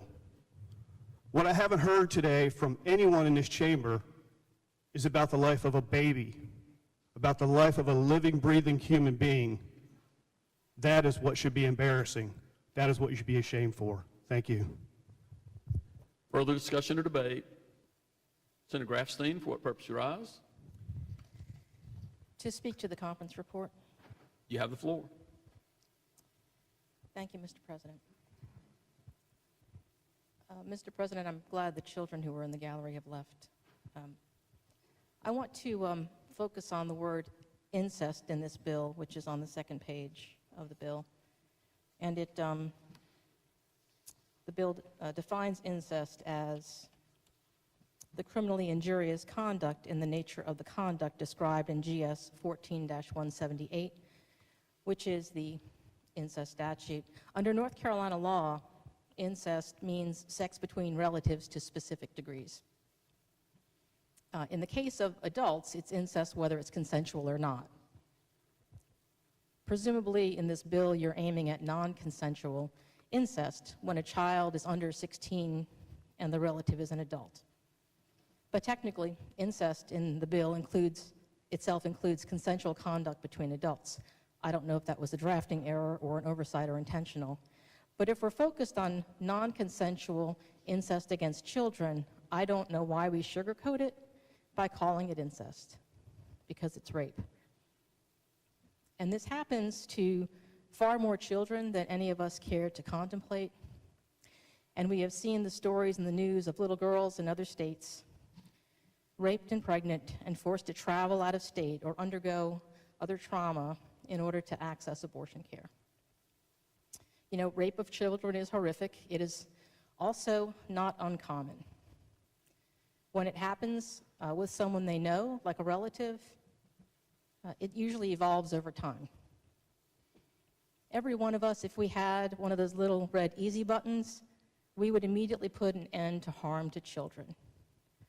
But it's not easy because it's baked into our society.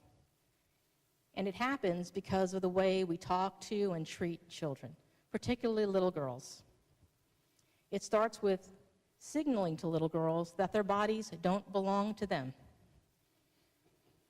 You have to let creepy Uncle so-and-so hug you, no matter how long he wants to hold on, how weird it feels.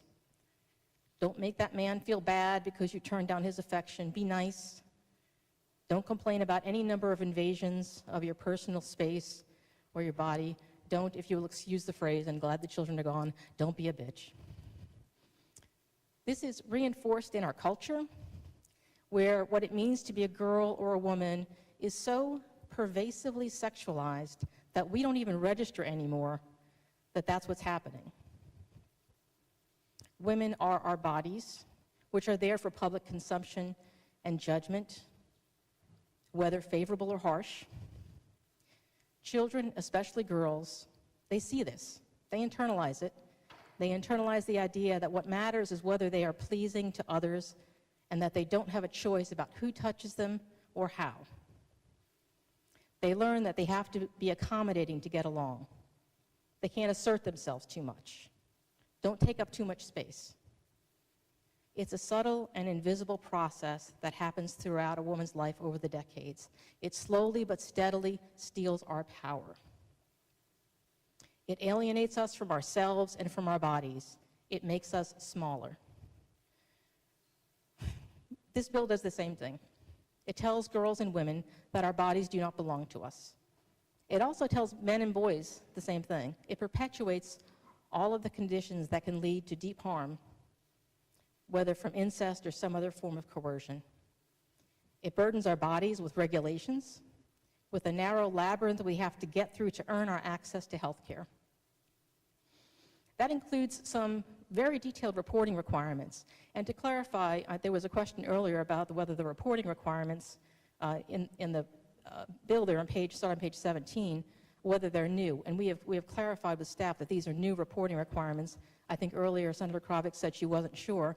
The reporting requirements that already exist in law are statistical data. But what is being required now in this conference report is much more detailed and invasive. With no indication as to what is to be done with this information or why patients' privacy must be invaded, here's a sampling of the kinds of things now that women's information that now have to be reported to the state. Doctors are required to report an abortion within 15 days. It requires an identification of the referring physician or agency. It requires reporting on the location an abortion pill is taken, including the location if that pill was taken at the patient's home, exposing their address, which are personally identifiable information in violation of HIPAA. Doctors have to report the patient's medical history, including the number of previous live births, previous pregnancies, and number of previous abortions. Also required to be reported, the probable gestational age and a copy of the ultrasound. What medication was prescribed and any additional treatment information, and on and on. Why is the state gathering women's medical information? Why is the state engaged in this intimate personal invasiveness? infraction and the incursion on women and our bodies and our rights is in full display in this bill. The way this bill is being forced through, the way this conversation is going on, is against the will of the people. It's ignoring their pleas to be heard about this issue. And that tells us that our democracy doesn't belong to women any more than our bodies do. Senator Heiss, who's not here, I see, said the other day that the government shouldn't tell you what to believe. I guess that doesn't include that the government, that this body can tell us whether we believe this is an abortion ban or not, because it is. But he said the other day, and he was very adamant about that, the government shouldn't tell you what to believe. But with this bill, the government is telling us what we can do with our bodies. And with the way this issue has been handled, insisting that somehow it's reasonable, and we're hysterical women because we're reacting to it, the people are being told back to lie back and enjoy it. This is all fine. Be nice and don't complain. Ignore your instincts. Ignore what you see with your own eyes. And apparently now, we don't even have the right to have an opinion, even if you're on the North Carolina Senate, and that's literally your job to have an opinion. Don't say abortion ban, even if that's what you think this is. I know there are mothers and fathers of daughters in this body. Every generation should be moving us forward. Young women today have a right to build on the progress we and those before us made. Our job, at a minimum, is to stay out of the way. Ideally, we would all be encouraging them to do better than us, not worse. Perpetuating second-class citizenship is a betrayal of our children. It hurts everyone regardless of their gender, and it has to stop. This bill is beyond the act of abortion itself. It's beyond Big Brother. It's also your drunk uncle and your handsy neighbor. It's every girl who's forced to endure unwanted touching. It's every woman being told we don't get to make deeply personal decisions about our own bodies. I do not consent. We do not consent. I do want to say to my Republican friends, women and men, because I think there are many of you, as Senator Garrett suggested, who don't feel like this is quite right. It's not too late to say no. Unlike the 10-year-old girl from Indiana raped and then denied an abortion, you have a choice. Some of you may feel that this bill is the best compromise you could work out, and I genuinely appreciate that you have worked to mitigate harm. But this doesn't happen, this bill doesn't happen unless you say yes. There is literally a little red button that you could push and save girls and women from unnecessary pain. It's not an easy button. It's not easy, but you can do it. You control the future of a lot of girls and women. Let them know that their bodies can belong to them. I want to close out by saying I think the question and answer process for getting into the details of bills is really an insult to the people who are raising valid and legitimate concerns here. So I respect everyone's right to ask a question of Senator Sawyer or whoever else, but please understand, what people hear when you do that is not, oh, I guess we were wrong about what we saw with our own eyes. We were wrong when we saw that in Texas with the same medical exceptions that we have in this bill. We see the consequences of it. Don't tell us not to believe our own instincts. Mr. President, I thank you and I yield. Further discussion or debate? Senator Garrett, for what purpose you rise? Thank you, Mr. President. An inquiry of the chair, please. State your inquiry. I might be getting tired, so forgive me, but could you remind us of what rule you cited when you ruled Senator Marcus's motion out of order? Rule 47. Rule 47. Thank you, sir. Can I ask another question? State your question. Rule 47, you are correct, that says the President Pro Tem and the Chair of the Rules Committee can do the re-referrals of bills, but today we've heard a lot about this is not a bill, it is indeed a motion, which is why we're using these special rules that keep us at 10 minutes and not our normal stuff we normally do. So I think this falls under Rule 19, which then the Rule 19 motion order of President doesn't say that it has to be the Pro Tem or the Rules Chair.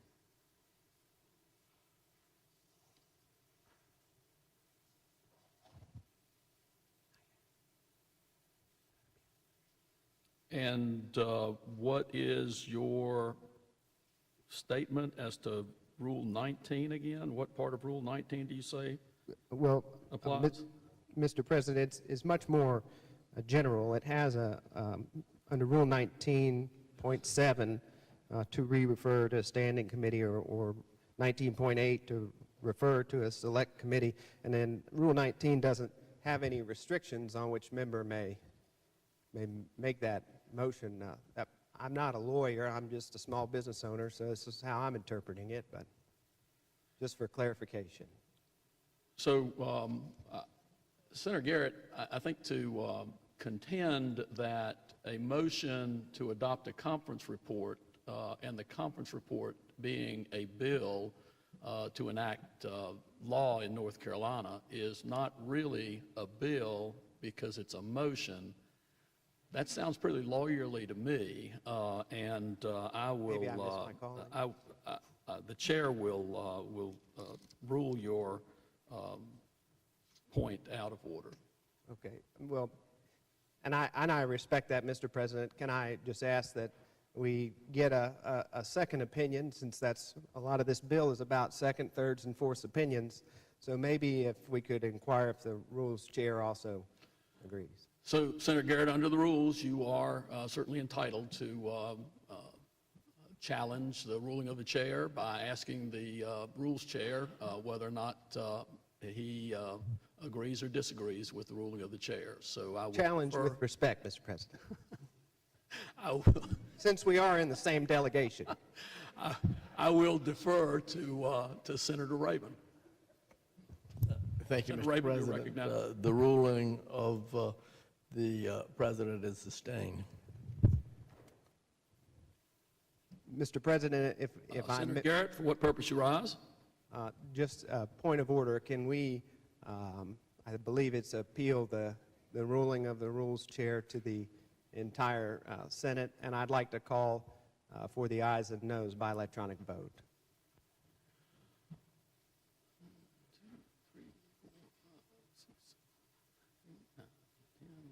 I believe at least 10 have stood.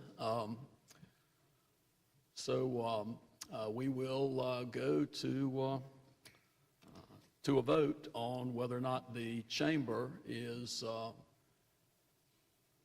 going to overrule the rules chair.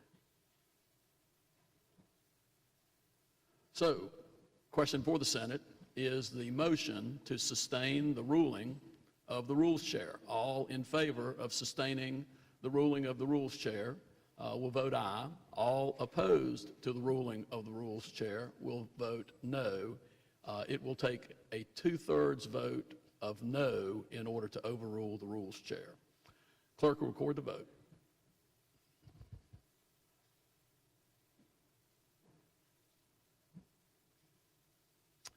Senator Jackson, aye. 30 having voted in the affirmative, 20 in the negative. The ruling of the rules chair is sustained, and the motion is back before us. Is there further discussion or debate on the motion to adopt the conference report to Senate Bill 20? Senator Salvador, for what purpose you rise? To debate the motion. You have the floor. Thank you, and I have to say, colleagues, it's really disappointing to stand here today to debate this bill that will fundamentally take away the rights of women backwards for our very state. And I am even more saddened that common sense things like moving this back to committee have also been ignored. I have several issues with the specifics of the bill, and I will get to the specifics shortly. But I'd be remiss not to begin by addressing the rushed nature of this process and how this does North Carolinians a disservice. By skipping the normal legislative procedures with this bill, a bill that has critical and serious implications for every woman in our state, this legislative body is choosing a path that is fundamentally silencing those who it would impact most.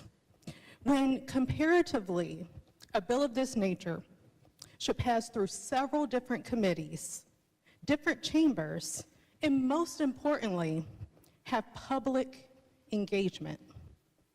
I am profoundly disheartened for the lack of regard to consult the public, my colleagues, or even me, on our thoughts on this issue.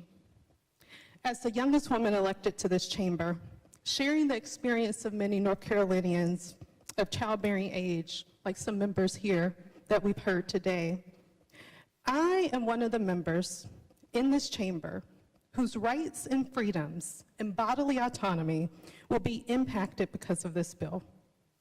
I have previously only ever known a world under Roe v. Wade, and now I find myself seeing the incremental stripping away of fundamental rights that I was born with and that future generations will desperately need. We're elected to come here to the General Assembly and represent our individual districts, districts that represent and impact the entire state. We have to think about the impact of legislation and what this does to individuals' quality of life. By opting for this bill, we are creating potential medical chaos for people across the state and surrounding areas. In addition to the deterioration of rights, what is horrifying is the vagueness of this bill.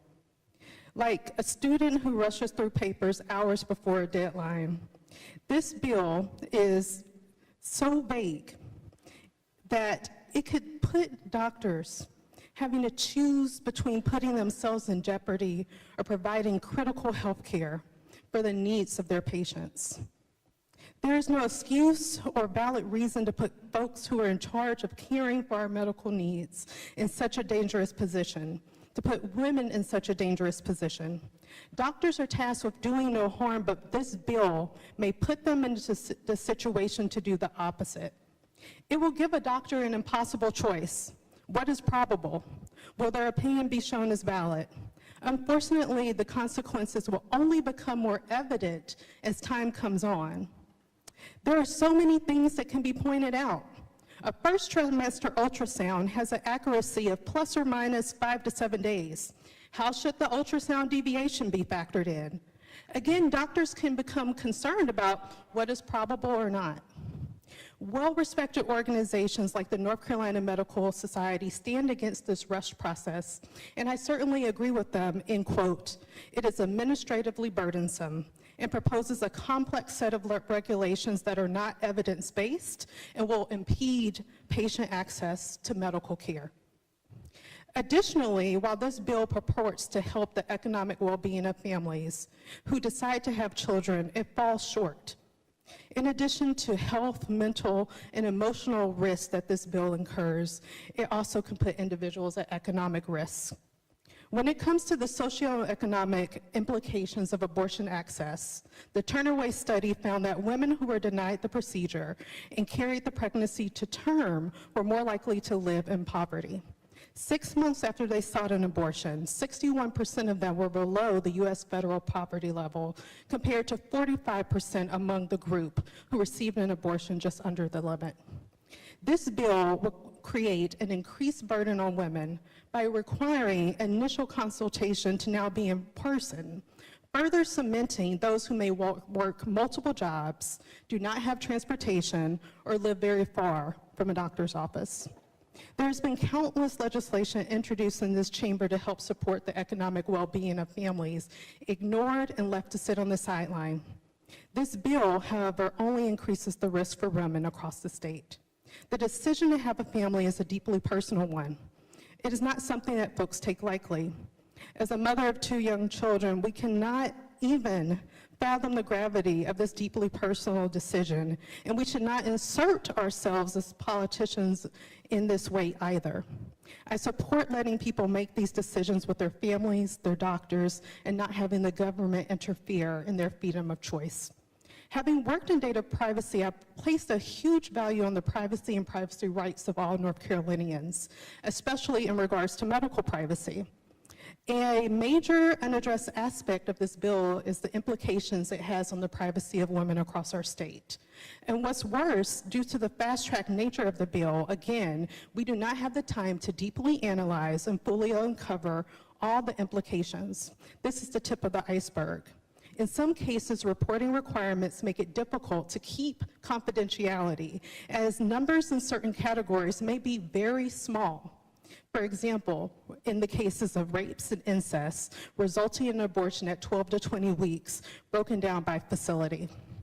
I leave us with a word of caution from the past. In the words of the Honorable Shirley Chisholm, botched illegal underground abortions were the largest cause of maternal deaths in the U.S. She cited countless doctors who talked about individuals in her district who unfortunately passed away. I think about my own constituent, Miss Betty Guns, who shared her story in the Charlotte Observer and WCNC last summer. In college at 20 years old, she found herself pregnant. She wasn't ready to have a baby. She said her boyfriend at the time struggled with mental health issues. And to quote the article, he and I drove to a small strip mall in Raleigh, and a stranger picked us up and blindfolded us and took us to a house where the man who did the abortion lived. He did the abortion on the table in his house. They gave me whiskey to sedate me. When I could barely get down because I was a non-drinker, Guns explained, after the abortion, we were blindfolded again.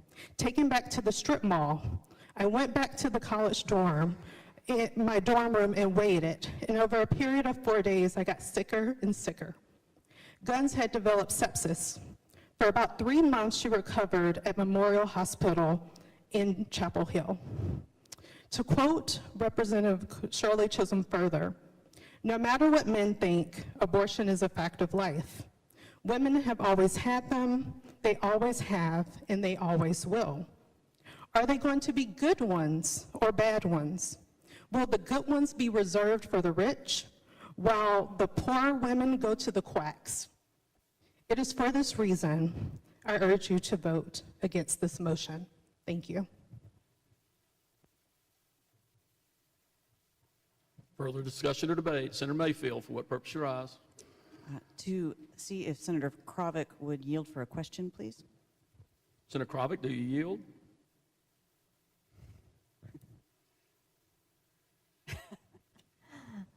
I yield. She yields. Thank you. I have a question about health and the consent requirements that are in this bill.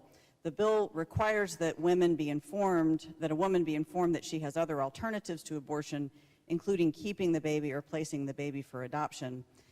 Now, during the press conference on this bill, I think that was maybe just yesterday or 2 days ago, you mentioned the pregnancy crisis centers that we have here in North Carolina that we fund as a legislature.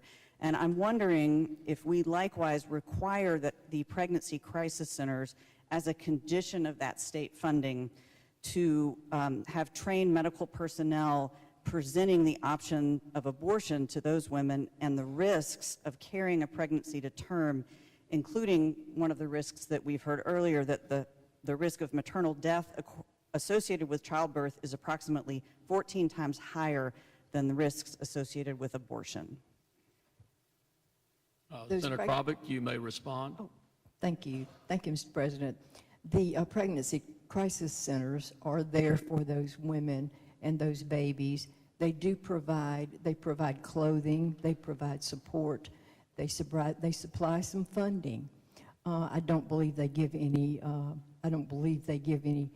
instructions on abortion. They are there to save the baby. Thank you. Mr. President. Senator Mayfield, for what purpose you rise? Permission to speak on the conference report? You have the floor. Thank you.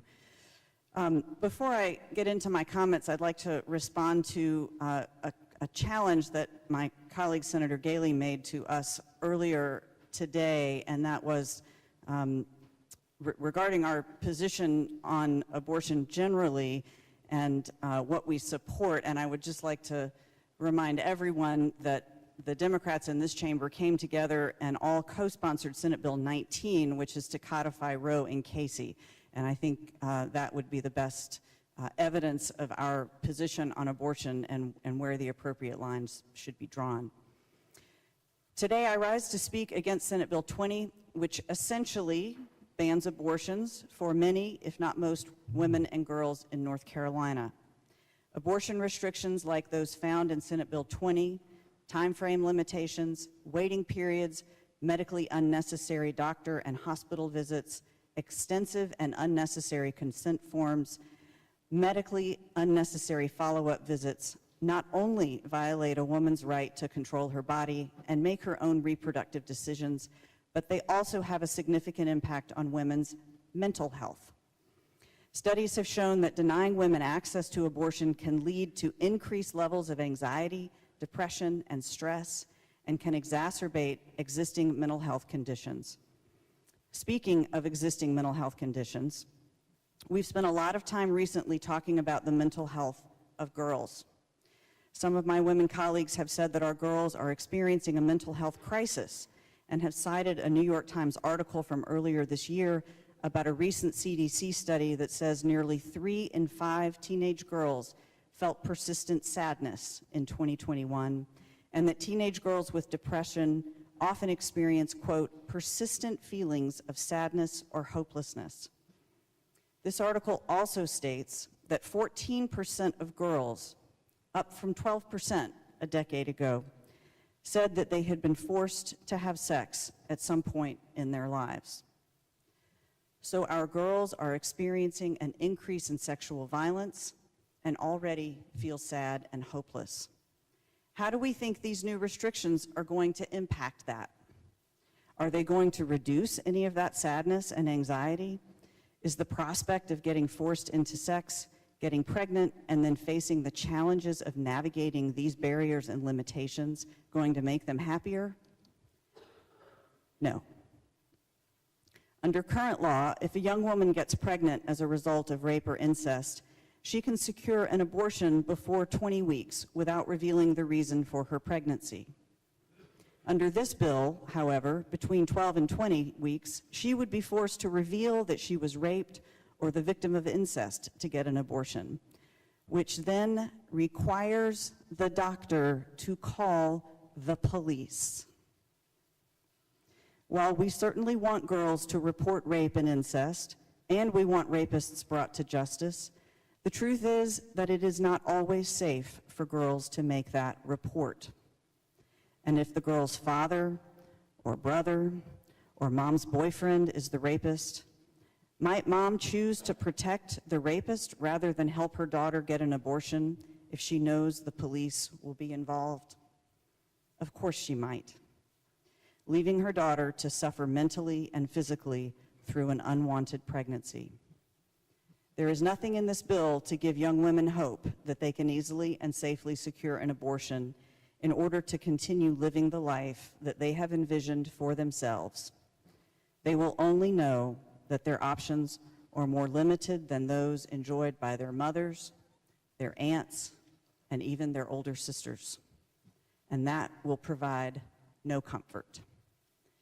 In addition to women and girls, these restrictions disproportionately affect other vulnerable communities, including low-income individuals, people of color, and rural residents who often lack access to affordable health care and support systems. Denying them access to safe and legal abortion only exacerbates the inequalities they already face and puts them at greater risk for mental health issues. It is essential that we recognize that access to abortion is a necessity for maintaining the mental health of individuals and communities. We must prioritize policies that increase access to affordable health care and support systems for all individuals and protect their rights to make their own reproductive choices. Mental health, especially for children, has been and continues to be a topic of great concern to us in this chamber.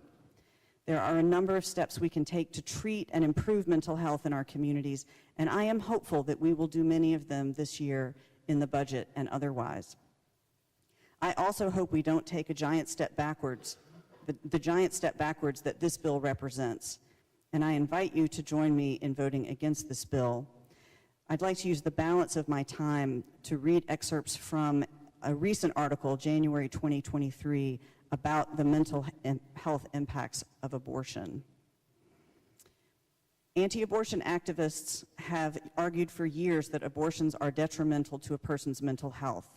But despite this argument appearing on social media and in politics again and again, research has shown that that is not the case and may in fact be just the opposite. Most recently, a study published in the Archives of Women's Mental Health analyzed data from 7,162 women who had an unplanned pregnancy within the past year.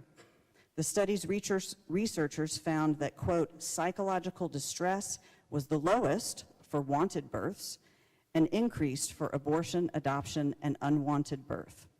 However, it found that, quote, abortion was associated with lower distress scores than both adoption and unwanted birth, end quote.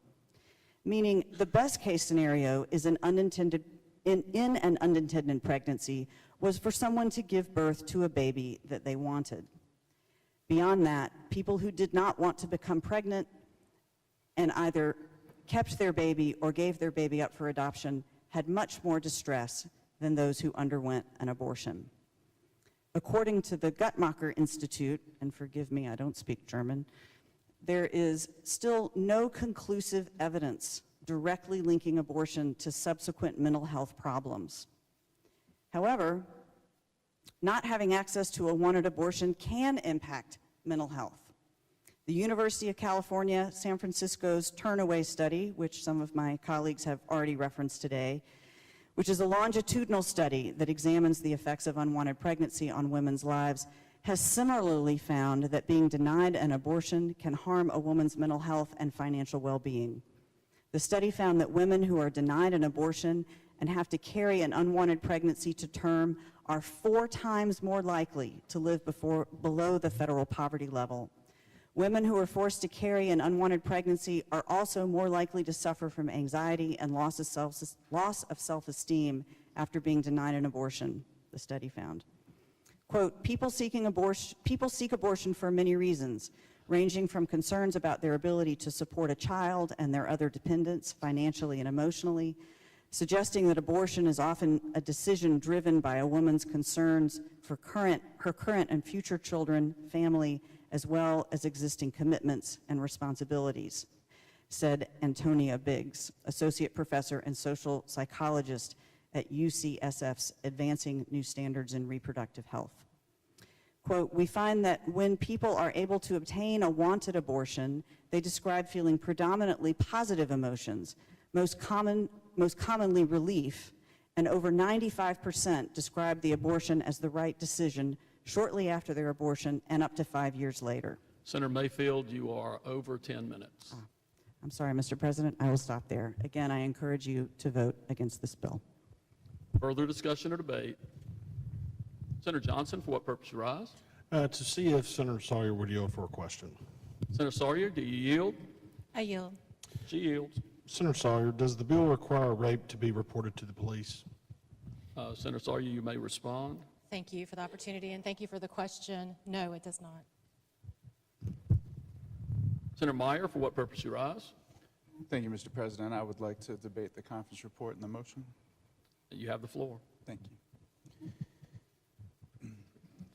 Ladies and gentlemen, we're in a difficult, dark period for the state and the nation as we have so much conflict over so many difficult issues. And unfortunately, I believe that this bill will send us into an even darker period because of its impacts, not just because of its politics. I'm reluctant to dive into the content that I am today because it's difficult pieces of what happens. And I appreciate and admire all of my colleagues who have already spoken about so many pieces that are so personal and so difficult. Appreciate the respect of the entire chamber for listening to all of us today. I consulted with the Orange County Register of Deeds about adult deaths in the 5 years prior to Roe versus Wade. So if we're going to go back and we think that sometimes history can be pretext for what is to come next, let's see what happened. And this is a particularly relevant from Orange County, as you'll see, not because of who lives in Orange County, but who comes to Orange County for medical care, because that is where UNC Hospital is now, at the time North Carolina Women's and Children's Hospital. And as my colleagues have pointed out, when women do seek abortions in a path that does not allow full, legal, safe medical care, complications can lead to death. And in the 5 years from August of 1969 to April of 1973, a period of about 4.5 years preceding the Roe versus Wade decision, there were 26 women whose death certificates indicate that their cause of death was related or likely related to illegal abortions. As you'll hear, the youngest of them was just 13 years old. All these women did die in Orange County, as I said, but they came from 17 different counties, likely being transported to North Carolina Memorial Hospital, now UNC Hospital, because of their need for immediate emergency treatment. I would like to read you a little bit about these women with the utmost respect and this true sense of gravity for the lives lost. First is 25 from Mecklenburg County, unmarried and a waitress. Her name was May. The second, 20 years old, from Greene County, a married woman. Her name was Hattie. The third, 21, Northampton County, a married woman. Her name was Shirley. The fourth, from Lee County, an unmarried woman. Her name was Annie. The fifth, from Bladen County, a married woman. Her name was Rosie. The sixth, 19 years old, from Vance County, an unmarried woman. Her name was Marvis. The next, 26 years old, Mecklenburg County, unmarried, a nurse named Carol. Another 26-year-old from Montgomery County, an unmarried seamstress named Myrtis. A 31-year-old married woman from Cumberland County named Laura. A 28-year-old unmarried textile worker from Jackson County named Mary. A 23-year-old married woman from Bladen County named Alice. An 18-year-old unmarried student from Guilford County named Gina. A 13-year-old unmarried student from Alamance County named Tanya. A 21-year-old unmarried folder at a textile mill in Alamance County named Sharon. A 19-year-old unmarried student from Guilford named Rhonda. An 18-year-old married woman from Chatham County named Deborah. The only one actually from Orange County, a 30-year-old divorced textile worker named Julia. A 25-year-old divorced secretary from Gaston County named Gloria. A 32-year-old married machine operator from Catawba named Peggy. A 35-year-old married woman named Lula from Harnett County. A 28-year-old married cashier named Ida from Chatham County. A 21-year-old unmarried woman from Lee County named Odessa. A 22-year-old from Alamance who was a married textile worker named Marjorie. A 36-year-old married housewife from Guilford named Rosetta. A 20-year-old married textile worker from Rowan County named Gail. And a 13-year-old married student named Darlene from Guilford County.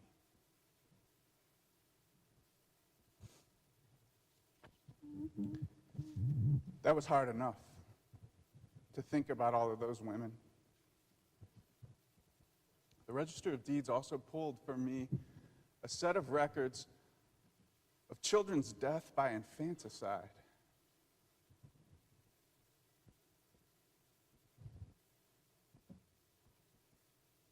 Whose mothers were likely not able to have access to a safe, healthy, and legal abortion. And I don't have it in me to read to you about those children.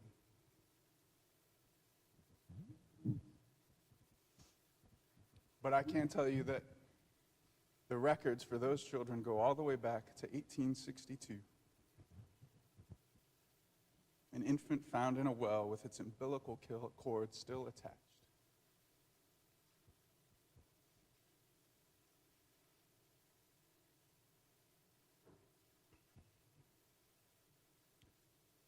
I was intrigued by, in those records, the women who were married, still seeking abortion care. I know that one of the main reasons why women seek abortion care is simply for the financial reasons. I think that colloquially, when people talk about abortion in the community, it's often in terms of just saying, well, you know, she can't afford to have another kid. But then I received an email last night from someone who wanted me to hear her story and to speak about the portion of the bill that Senator Mayfield just referenced related to rape. It's clear that to the drafters of this bill, and I know Senator Sawyer spoke about it, that it's important that there are exceptions in this bill. The challenge on the rape exception is that there is no standard. And this woman wanted you to know how that could matter if you were in a situation where you were raped by your spouse. I would like to read you just a portion of what she sent me. She talked about how her marriage started in a happy place, then how it became unhappy. But I'll just start with this. After a couple of months of marriage, I was desperate to get out. I told him I wanted a divorce. The switch flipped again, and he promised to change, begged me to consider my vows, said he was sick and just needed my help. We took romantic vacations to reconnect. He talked about how much he wanted to be a father. We went to couples therapy. Our therapist diagnosed him with borderline personality disorder and suggested a psychiatrist. My husband stopped going to couples therapy. I continued to go, and things got bad again. Our therapist told me that she believed he had some sociopathic tendencies and I needed to get out for my safety. I told my husband I wanted a divorce. This time he took a different tactic to keep me in my marriage. He broke me down emotionally and psychologically. He isolated me from my friends and family. He ran up huge debts on my credit cards in my name. He threatened me regularly with murder-suicide, and he tried by force to get me pregnant. Once he succeeded. Do you know how hard it is to sneak out for a morning after pill and pray that the hangover will keep him asleep long enough so that he doesn't know where you went because he tracked your location on the phone? Once I didn't make it in time. My husband had told our family primary care practitioner that we were trying to have a baby, so I did not feel comfortable asking him for help. Planned Parenthood in my city had been closed, so I had to go to another one a few hours away. I covered it with a work trip. It was all still a blur of anxiety and then relief. Senator Meyer, you are beyond 10 minutes. Thank you, Mr. Berger. Senator Berger, I will close with this then. When there is no standard for how to determine rape, and the rape is only to be reported by the woman, and it's possible that it's from a spouse, and we know that we say we want to believe women, but a bill like this belies that we actually believe women. When that woman presents, will she actually be believed? And if you don't want a reporting requirement because you don't want to compel women to report recognize that just saying, even to your family physician, Senator Meyer. that you have to is compelled speech. Thank you, Senator Berger. Senator Settle, for what purpose you rise? Thank you, Mr. President. I'd really hoped I wouldn't speak, but I just feel like it's necessary. Senator Hannig had made a good point that there was a group no one here had spoken for or about. You want to rise to speak to the bill? Yes, I do, and you have the floor. So I'll tell you just a little story. It's a little personal. My daughter was pregnant before Christmas with twins.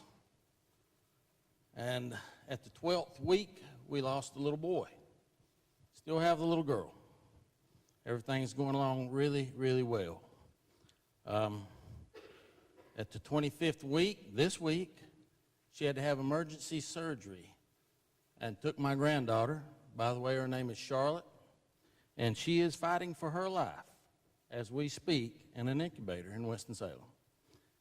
So it is tough for me. And I hear 57% for, 57% against, 43% for, maybe against, and none of us really know. And all the stories here have been compelling, and they do. Well, I'm so sorry, they do. But I can tell you 100% of the unborn children would like to live. They would like another day. They would like a chance. And nobody speaks for them. I just wanted to stand and speak for them and speak for my granddaughter that is fighting for her life as we are in here debating. Thank all of you. Thank you, Mr. President. Further discussion or debate? Senator Smith, for what purpose you rise? To speak to the motion. You have the floor. Thank you, Mr. President. It is no secret that the bill targets women, but it's black women who will suffer under most abortion bans. The history of reproductive oppression in the United States has disproportionately affected communities of color, particularly black women. Black women already face significant disparities in health care access and outcomes, and restrictions on abortions only exacerbate the inequalities. When abortion is made illegal or inaccessible, black women are more likely to seek unsafe and potentially life-threatening procedures, putting their health and lives at risk. We must ensure that all women have access to safe and legal abortion services, particularly those from historically marginalized communities, and work to dismantle the systematic barriers that prevent them from accessing the care they need. By prioritizing reproductive justice and equity, we can create a more just and equitable society for all. Black women are more likely to live in areas where it's harder to access contraception. They get abortions at the highest rates compared to women of other races due to the high rates of unintended pregnancies. The consequences are dire. The end of legal abortion, which it seems that we're working towards, will trap black women in cycles of poverty. The consequences will also be deadly. Black women have the highest rates of maternal mortality and pregnancy complications, as you've heard over and over and over again, but it's still not enough. Because being a black woman, I must fight for other black women. And those risks will only increase if more black women have to carry unwanted pregnancies to term.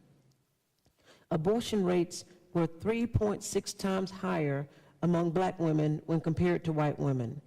The disparity can be explained by inequities in rates of unintended pregnancies, as well as other factors, like unequal access to the quality of family planning services, looking at economic disadvantages, and distrust in the medical system.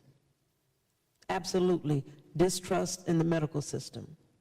When I have been visited here in the General Assembly by many of the students who are studying to be doctors, and we have discussions, and they share with me that they've heard through their training that black people endure and can handle more pain than white people, that lets me know that when individuals share that they're in pain or certain things are going on, they're not necessarily believed. How do I know? I've been in the hospital room.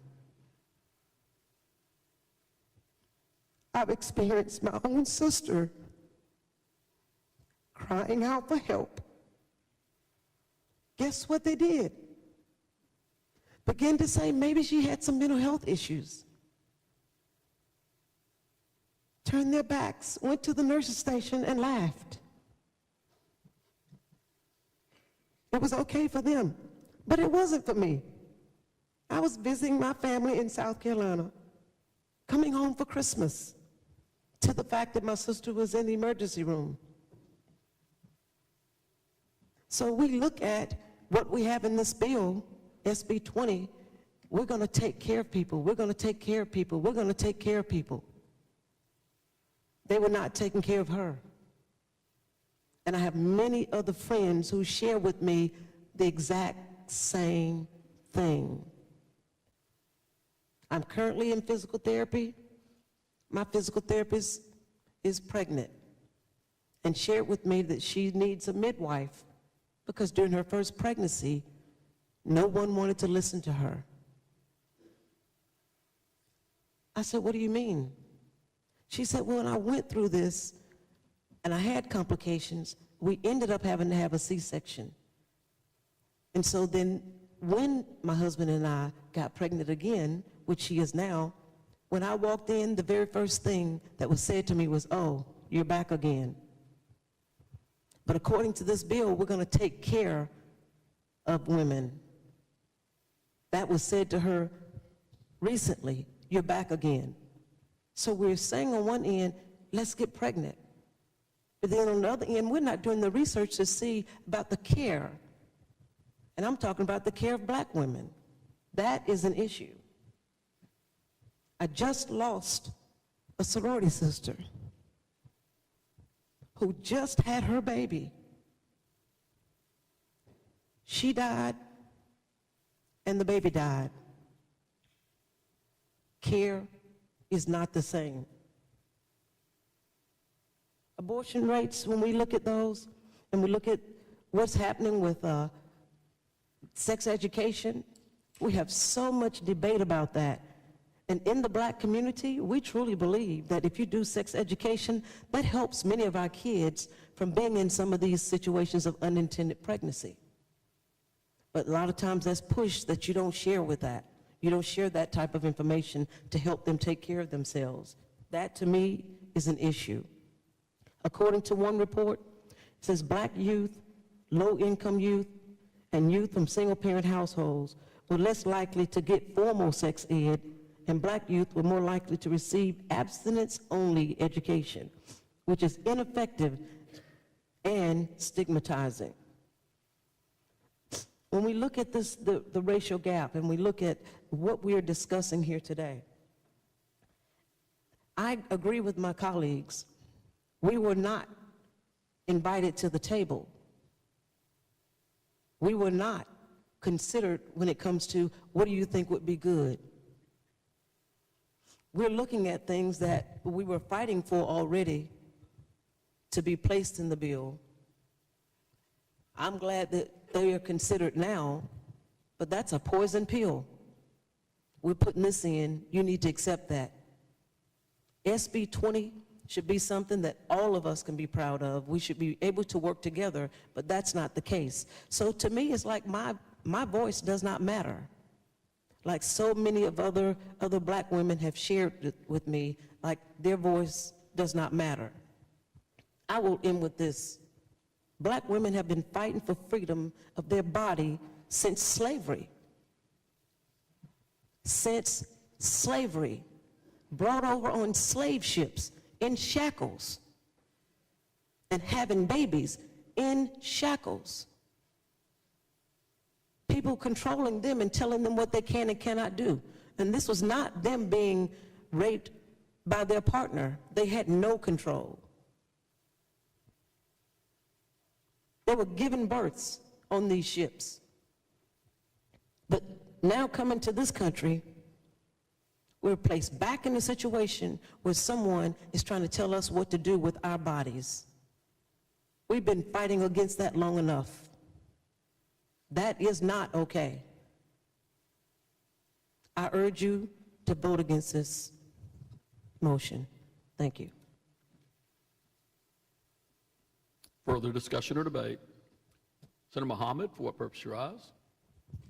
Thank you, Mr. President. To see if Senator Mayfield will yield for a question. Senator Mayfield, do you yield? I do. Thank you, Senator She Mayfield. yields. Thank you, Mr. President.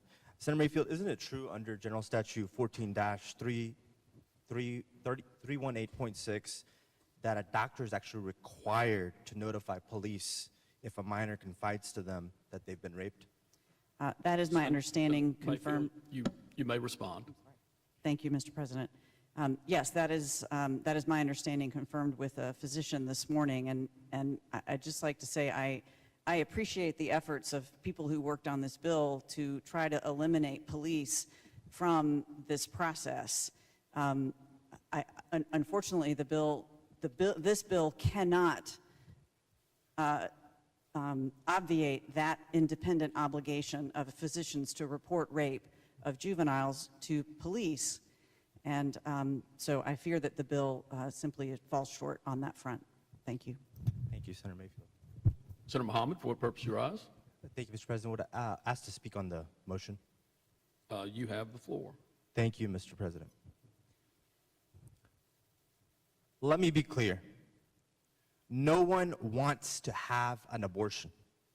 As an elected representative, when I speak with constituents, advocates, women and families, they all shared that they and many reached a very difficult and personal decision only after careful consideration and consultation with healthcare professionals.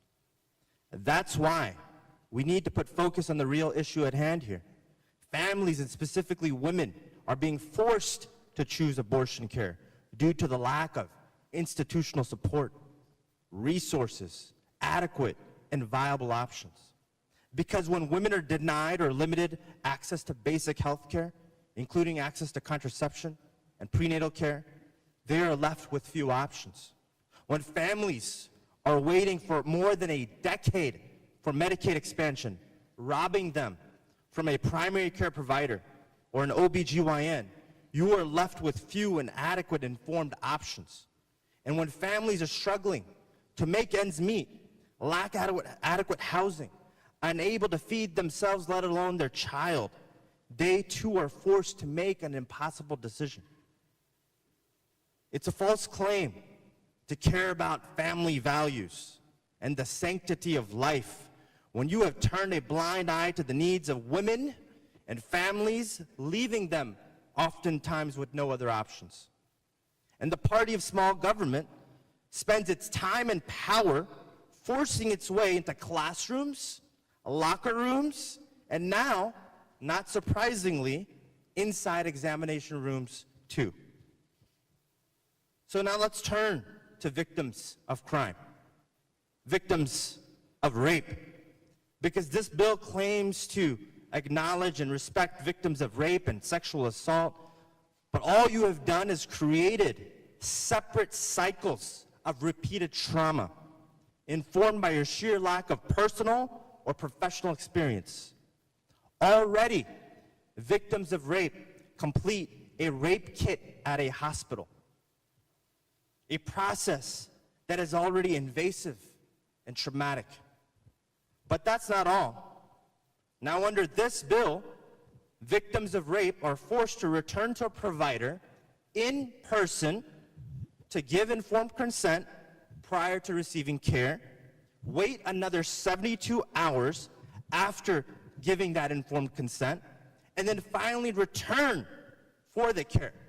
And then a final visit coded as a follow-up in cases of medical abortion.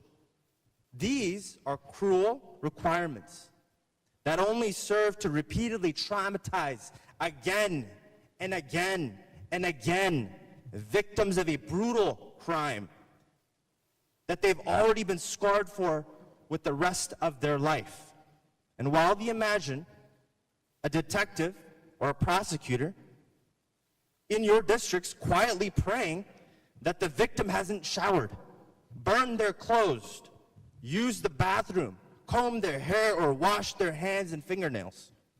Can you imagine telling a victim of rape that they washed the evidence of a crime away and informing them that they will not have not one, but 3 different visits until they can even begin the process of healing, closure, and maybe justice under your bill?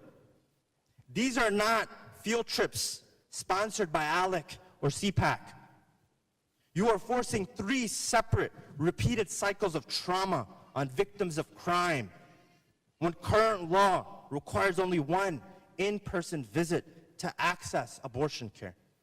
Victims of rape especially should never be forced to jump through hoops and endure further trauma to access basic health care. Most of you cannot imagine this ordeal. You may have never spoken to a victim of rape. You may have never been inside of a courtroom. And for the men in this chamber, you have never been forced to deal with such a traumatic event or such traumatic decisions. And it's sickening and a mischaracterization of public policy to wrap false positive intentions in a bill that creates barriers to care while punishing and embarrassing and overly exposing victims of rape. There's not a single rape victim that I know through the course of my work and advocacy that could follow this policy without the strong community with them every step of the way. And there's no way that the writers of this bill had these victims' day-to-day lives in your minds when you drafted this language. As victims advocates, we're hoping and praying for evidence, a secure chain of custody for that evidence, a compassionate detective, a swift response to a perpetrator, and a fair-minded judge. But who knew the active agents of shock and instability in an already invasive process would come from the North Carolina General Assembly? A rape kit can take time to complete. Physical probing, questioning, verbal and written statements. Often these victims are naked, bleeding, disoriented, and some are even drugged. And most are alone. But don't worry, North Carolina's Republicans have forced themselves into that room too. We need to come together as a government and implement positive changes. So I'm hopeful that when the majority is done pushing this bill through, that my colleagues can come across the aisle and work with me and others to fix these provisions so that we can actually do justice for victims of rape. And together, we must work to provide access to exceptional care, a quality education, and support financial stability for all women and families through increased support for minimum wage, workplace protections, and policies that support the people, which in turn help their employers too. Let us promote policies that build people, strengthen communities, prioritize health and wellness of North Carolina's mothers. For this reason, I encourage my colleagues to respect the process and not hastily rush this bill through. More people are harmed when intent is weighed more than your impact. Please take a step back and listen to the survivors in our state. If you will not stand with the survivors of rape and their doctors and their experiences to inform the language of this bill, I ask you, who do you really represent? On behalf of the majority of North Carolinians and physicians who provide this higher level of care, I say you are not welcome in the examination rooms because it's clear from this bill that you don't know what happens there. You don't come in peace and you are on a mission to cause harm. And if this is the best this elected body can do for victims, mothers, and the working poor, then God help us all. Because this assembly has moved heaven and earth for the top 10% earners, mega corporations, substandard landlords, and your special interests. If this legislation is an attempt to truly improve outcomes. It falls incredibly short. I will continue to rise, along with my colleagues, to speak with 4 victims that I know and the actual people of North Carolina, because it's clear someone has to. Thank you. Further discussion or debate? Senator Waddell, for what purpose you rise? Mr. President, I rise to speak to this conference report. You have the floor. Ladies and gentlemen of the Senate, I'll be talking about dangers for women. We came here to Raleigh to work for the people of North Carolina, for laws that will benefit the people, for government that would help people. Instead, we're spending a lot of time working on legislation that does not involve the people when it comes to their voice. Abortion bans create an unsafe environment for women seeking health care. When abortion is made illegal or inaccessible, women are forced to resort to dangerous and unregulated methods to terminate their pregnancies. And we've seen a lot of that, especially in our small towns back in the 1960s and 70s. And I think we continue to see a lot of that illegalness going on now. Often you would hear the term, she turned back her baby, or she's going to turn back her baby. Are there people in the community that you can go to that are not medically certified for an abortion? So when we talk about when abortion is made illegal or inaccessible, women resort to dangerous and unregulated methods, and that's some of them that you hear. And you'll be surprised you hear them today. This puts their health and safety at risk and creates an environment where women are afraid to seek medical care for fear of being punished. Rather than criminalizing reproductive health, we must ensure that all women have access to comprehensive reproductive health care, including safe and legal abortion services, not having to go around the corner to a service station, in a car, out of town, hiding, but that the environment be safe and legal. By providing access to these services, we can help ensure that women can make informed decisions about their own bodies and receive the care that they need in a safe and supportive environment. And we shouldn't be having mostly white men, older white men, making decisions for women. I would like to share the story with you that shows the critical importance of access to safe abortions. And this comes from 4 months after Dobbs and Jackson Women's Health Organization overturned Roe v. Wade on June 24 in 2022. The health consequence of banning abortion care have become even more apparent.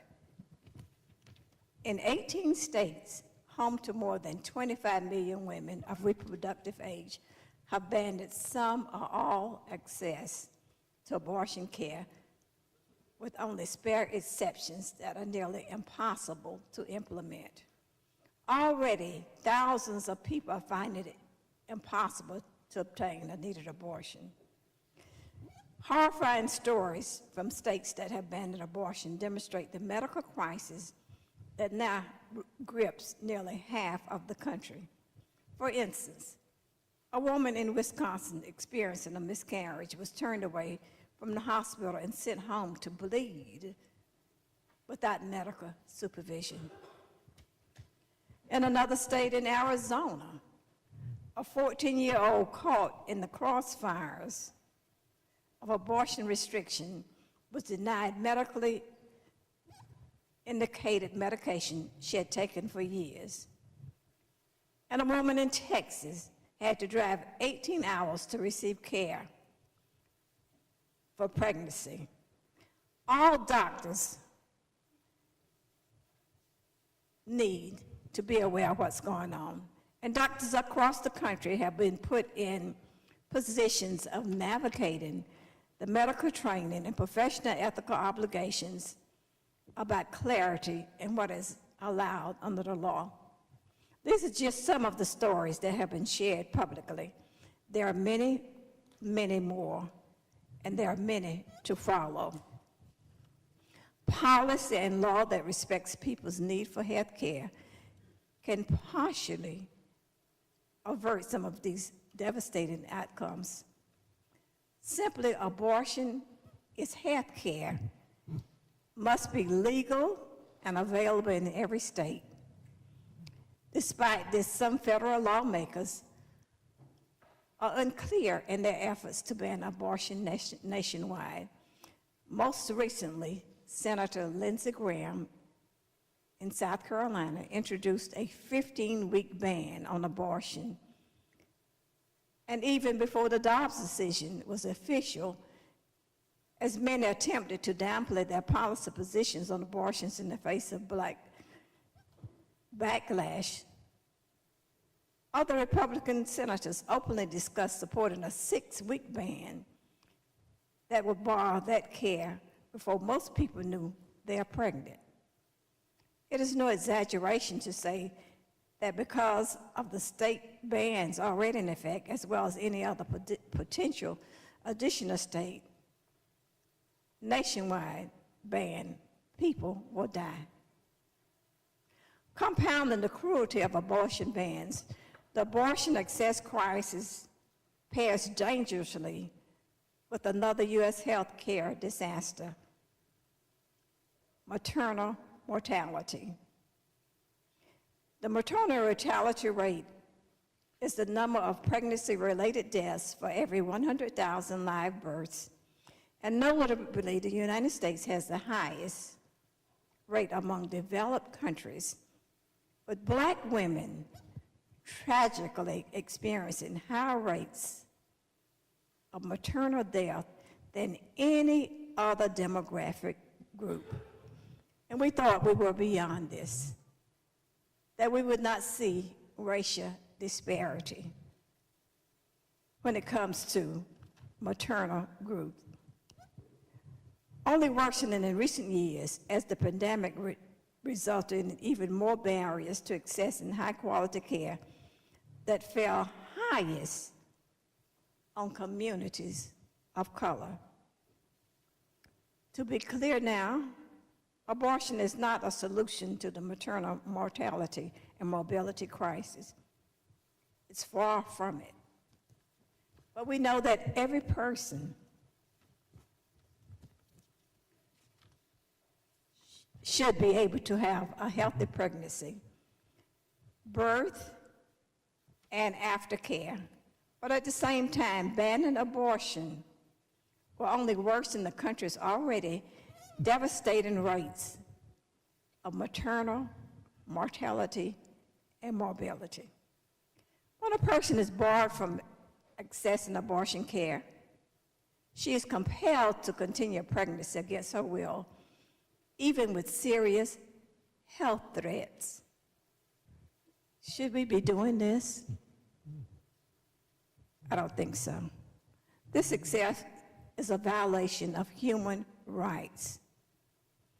Using state-specific abortion data from 2020 to better understand what state abortion bans may mean for maternal care, researchers at the University of Colorado in Boulder calculated the increase of maternal deaths in the United States if abortion were completely banned, as well as in each of the 28 states that have or have the strong potential to ban abortion in its entirety. They found that on a nationwide total abortion ban, there would be a 24% increase in expected maternal deaths nationwide, with Black women projected to see a 39% increase. Looking at state-by-state numbers, where researchers expect to see the highest increases in deaths, even in the event of state-line abortions. Think about Florida, 29%, Georgia, 29%, and Michigan, 25%. Florida and Georgia already have a place, abortion bans at different points in pregnancy, while Michigan will address the question of abortion legally with a ballot amendment. We must think about what other states are doing. We want North Carolina, this state, to be the Senator lead. Waddell, you are beyond 10 minutes. All right. So I ask that my colleagues, I urge colleagues to look into your hearts and vote no on this conference report. Further discussion or debate? Senator Murdoch, for what purpose rise? Mr. President, I move pursuant to Senate Rules 18 and Jefferson's Rules to re-refer SB 20, Care for Women, Children, and Families Act, back to conference committee with instructions to change guilty of a Class D felony, which shall include a fine of not more than $250,000 in Section 90-21.145 to shall be referred to the relevant committee of the North Carolina Medical Board for analysis of appropriateness of care. Senator Murdoch, your motion is out of order. Further discussion or debate? Mr. President. Senator Garrett, for what purpose you rise? Point of order, please. State your point. I've had a little more time to read our rule book, and I know you've been very busy presiding, so I would just like to, maybe the chairman of the Rules Committee has had a little more time. I do believe, since we're calling this a motion and not a bill, Rule 19 is much more on point to the rules that should govern us. So I would just ask if we could ask the chairman respectfully, Mr. President, to weigh in again. Senator Garrett, I'm going to rule that your motion is out of order. That question has been decided by the chamber already on at least one occasion. Your motion is out of order. Mr. President. Further discussion or debate? Senator Garrett, for what purpose you rise? Can we ask for the whole Senate to weigh in on this once again? So, Senator Garrett, my ruling is no. Okay. Thank you, sir. Further discussion or debate? Senator Lowe, for what purpose you rise? Speak on the motion. You have the floor. There's a few things I want to say about this, and I will not be guilty of homiletical intent. I will not have 3 points, a conclusion, and a close. For those that attend Baptist churches, you understand what that means. I remember, and it was about, I don't know, I think I was in the 8th grade, around 1972. I remember it was a dinner conversation where we were sitting at the dinner table, and the conversation of the day was about Roe versus Wade. I was in the 8th grade, and my father deliberated and talked about why he was against it and all of these kinds of things. And my mother let him go on for about 20 minutes or so. And I don't know if it was a roasted chicken, but she started moving it off the table. And then she said, "No one should be able to tell me what to do with my body under any circumstances." What I remember is that conversation never came up again. And I didn't completely understand that till I got married, that there's some conversations that just don't come up. Having counseled with people that had to make this difficult decision, a life-impacting decision. As a man, I don't have to make this decision, but I'm being asked to vote on this decision. I don't have to make it. I don't have to think about it, really. I've talked to women that some have had to make this decision. Some, after our time of counseling, chose not to make this decision. Against popular opinion, many of the reasons why they made the decision had nothing to do with finance, but other personal reasons. But one of the things that I'm concerned with is, in this chamber, we have, I believe, 17 women that at some point have to make difficult decisions about their health care and about their bodies. And if it were up to me, we would put all of those women in a room and let you all figure it out. The thing that is unique to me is I've been here a little while and I've seen how bills are dealt with and how they are deliberated and how they go from one committee to another. I've even participated with some bills that have gone through more committees than any bills since I've been here. But with this particular thing, with this particular bill that's going to impact so many, we are moving and rushing it through. Now, I've been here long enough to understand how this thing works. The party in power, the party with the numbers, can do whatever it wants to do. What I also know is this will pass, regardless of how me or any of my colleagues vote. It will pass. But I wish it would go through the regular process where we can have real meaningful discussion, not discussion before lunch and after lunch and until it ends today, and then we'll say, well, but real discussion here. Go through the process, through the committees, like we do with everything else.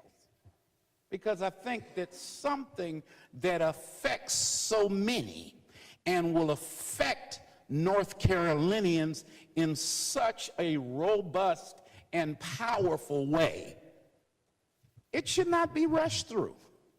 Now, I'm not going to vote for this bill, and you all already know that, and I urge as many of you to hopefully do the same.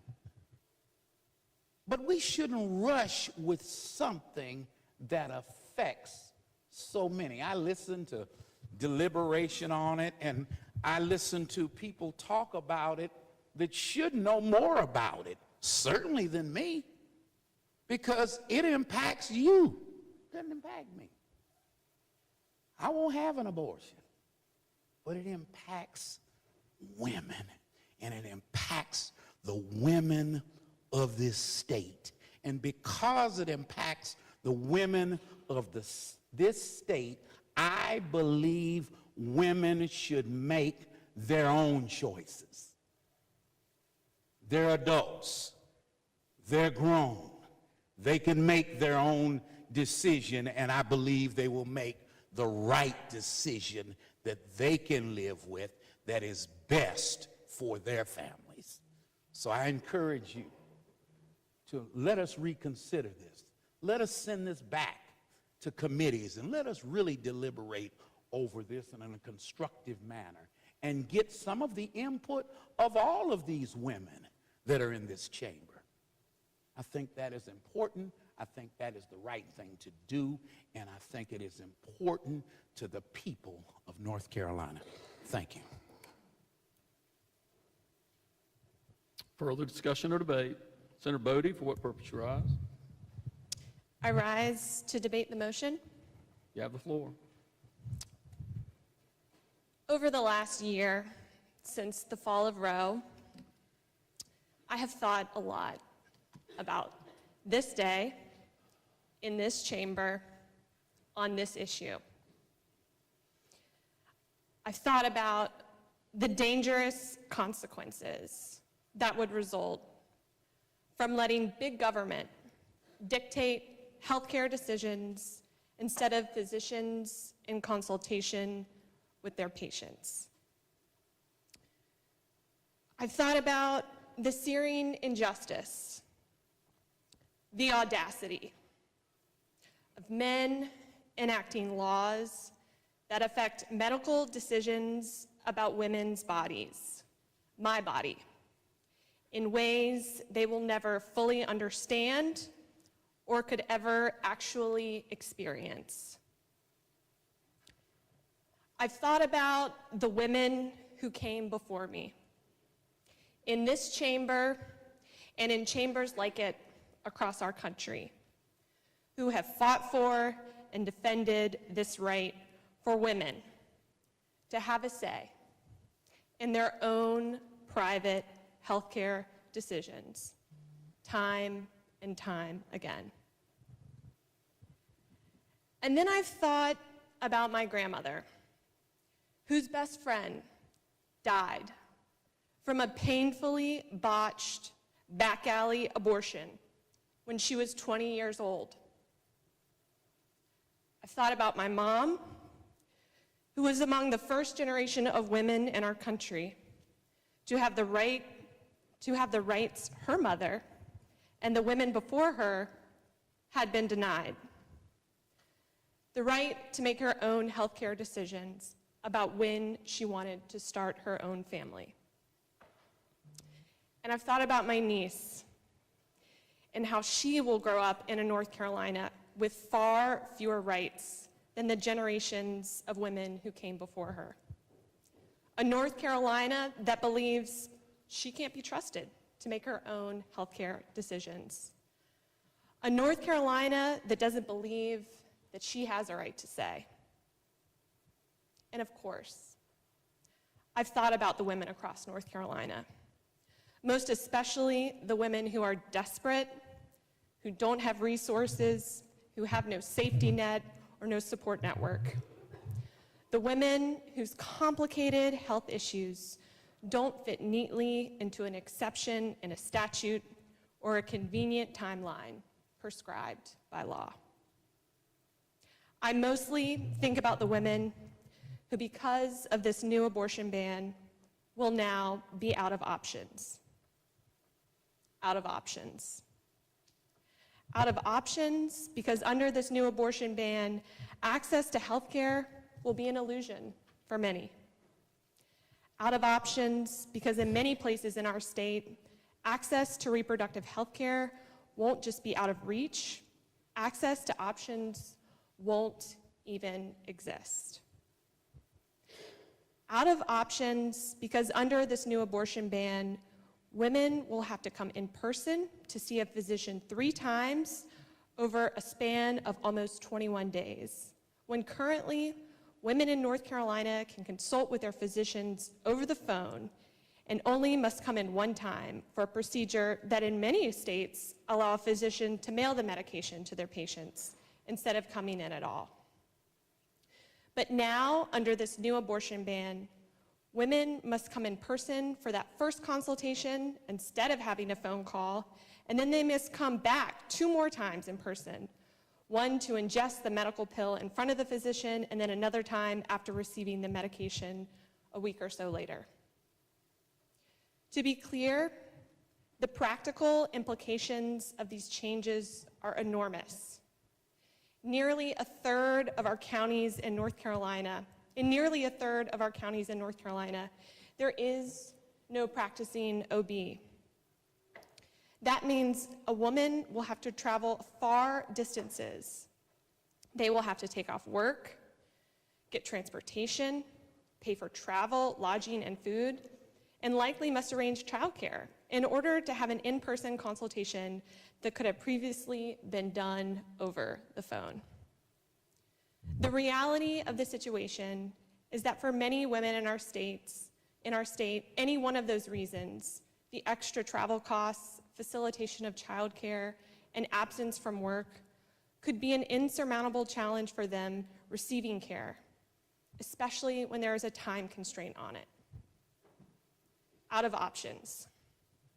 Currently, in North Carolina, we have 14 reproductive health care clinics in 9 counties. So less than 10% of our state's counties have a clinic to provide access to care for women. 20% of our counties don't even have a hospital.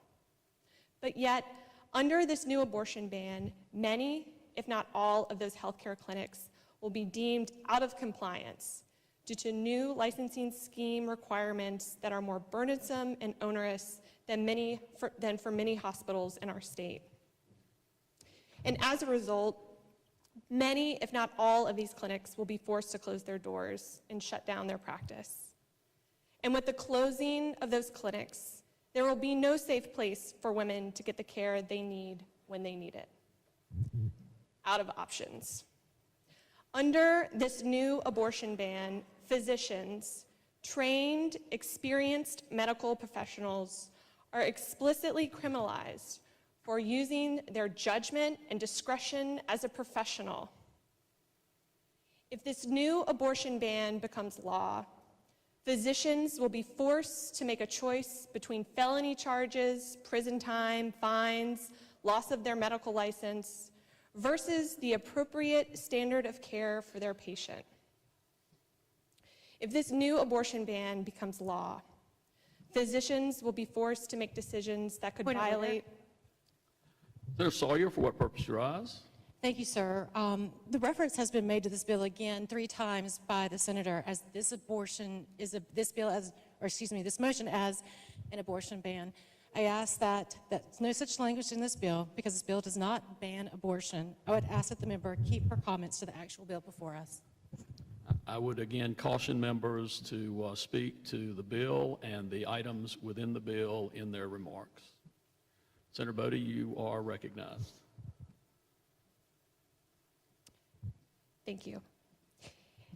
If this new law, if this becomes law, if Senate Bill 20 becomes law, physicians will be forced to make decisions that could violate their oath of professional conduct. Essentially, physicians could be locked up or forced to leave the state. Out of options. Under this new law, it will be harder for a woman to schedule an appointment for a consultation to get care. Under this new law, the places that actually provide that care will be shut down. And under this new law, physicians who provide that care may no longer be practicing in North Carolina. Do you know what happens to women who are out of options? Limiting access to care will not stop abortions from happening. They will just stop safe abortions from happening. Limiting access to care pulls vulnerable women back into the shadows, the back alleys, and the black markets to receive care. To be clear, limiting access to care will kill women in this state. And as one of those women who will be affected by this bill, one of the only women in the legislature who will be affected by this bill, I find this new abortion ban devastatingly cruel, inhumane, and terrifying. Cruel.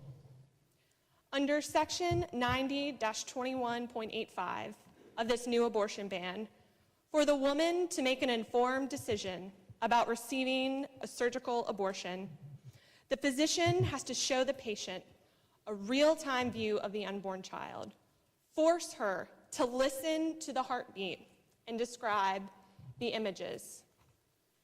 It's cruel to force a 12-year-old little girl who has been raped by her uncle to look at what appears on the screen before the pregnancy is terminated. That's cruel. It's cruel to force a woman who has received a devastating diagnosis about the child she's prayed for but won't make it to term to listen to the heartbeat of the child she will never be able to hold before the pregnancy is terminated. That's cruel. Senator Bodie, you are beyond 10 minutes. In my last remaining moments that I'm allowed to speak on the floor, I want to say this to the women of this state. I want you to know, and I want the women across the South to know, and the women in the United States to know, that despite how this chamber may vote today, the North Carolina State Senate House Democrats, Senate Democrats and House Democrats value you, respect you, and trust you to make your own, oftentimes difficult healthcare decisions. To these women, we stand with you and beside you in this fight Senator for a Bodie. woman's right to make her own healthcare decisions. Senator Bodie, Yes, you sir. are well beyond your 10 minutes. Yes, sir. Thank you. I want you to Further know discussion or debate? that we will never, ever Senator give up Bodie, fighting you are freedom. out of order. Further discussion or debate? Mr. President. Senator Woodard, for what purpose you rise? Speak to the motion. You have the floor. Thank you, Mr. President. Abortion limiting legislation like Senate Bill 20 is not pro-life. In reality, these bills are pro-poverty and pro-inequality. Since the Dobbs decision last year, we've seen many such laws making their way through legislatures all around the country. For years, state lawmakers, including right here in North Carolina,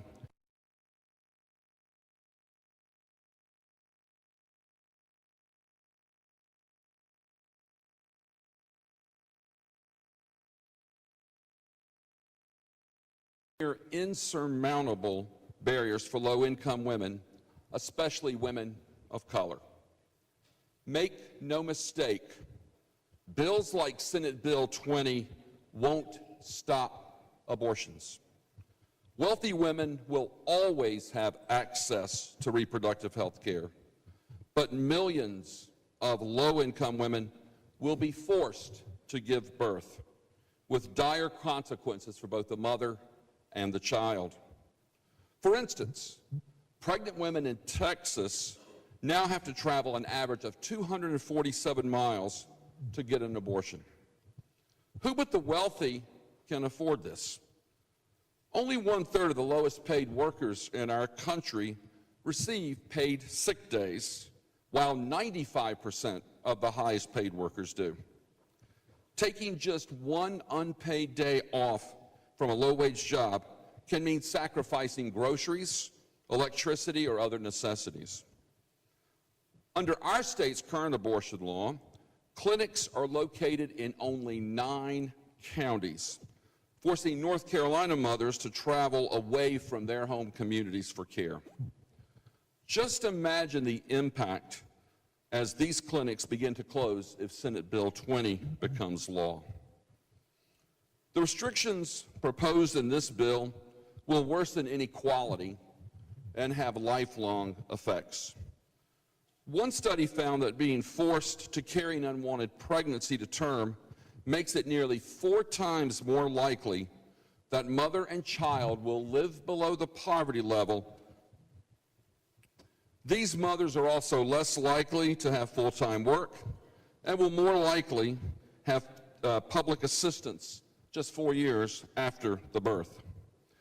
Decades of research confirm that abortion access improves education, employment, and earnings. And the differences are especially large for black women.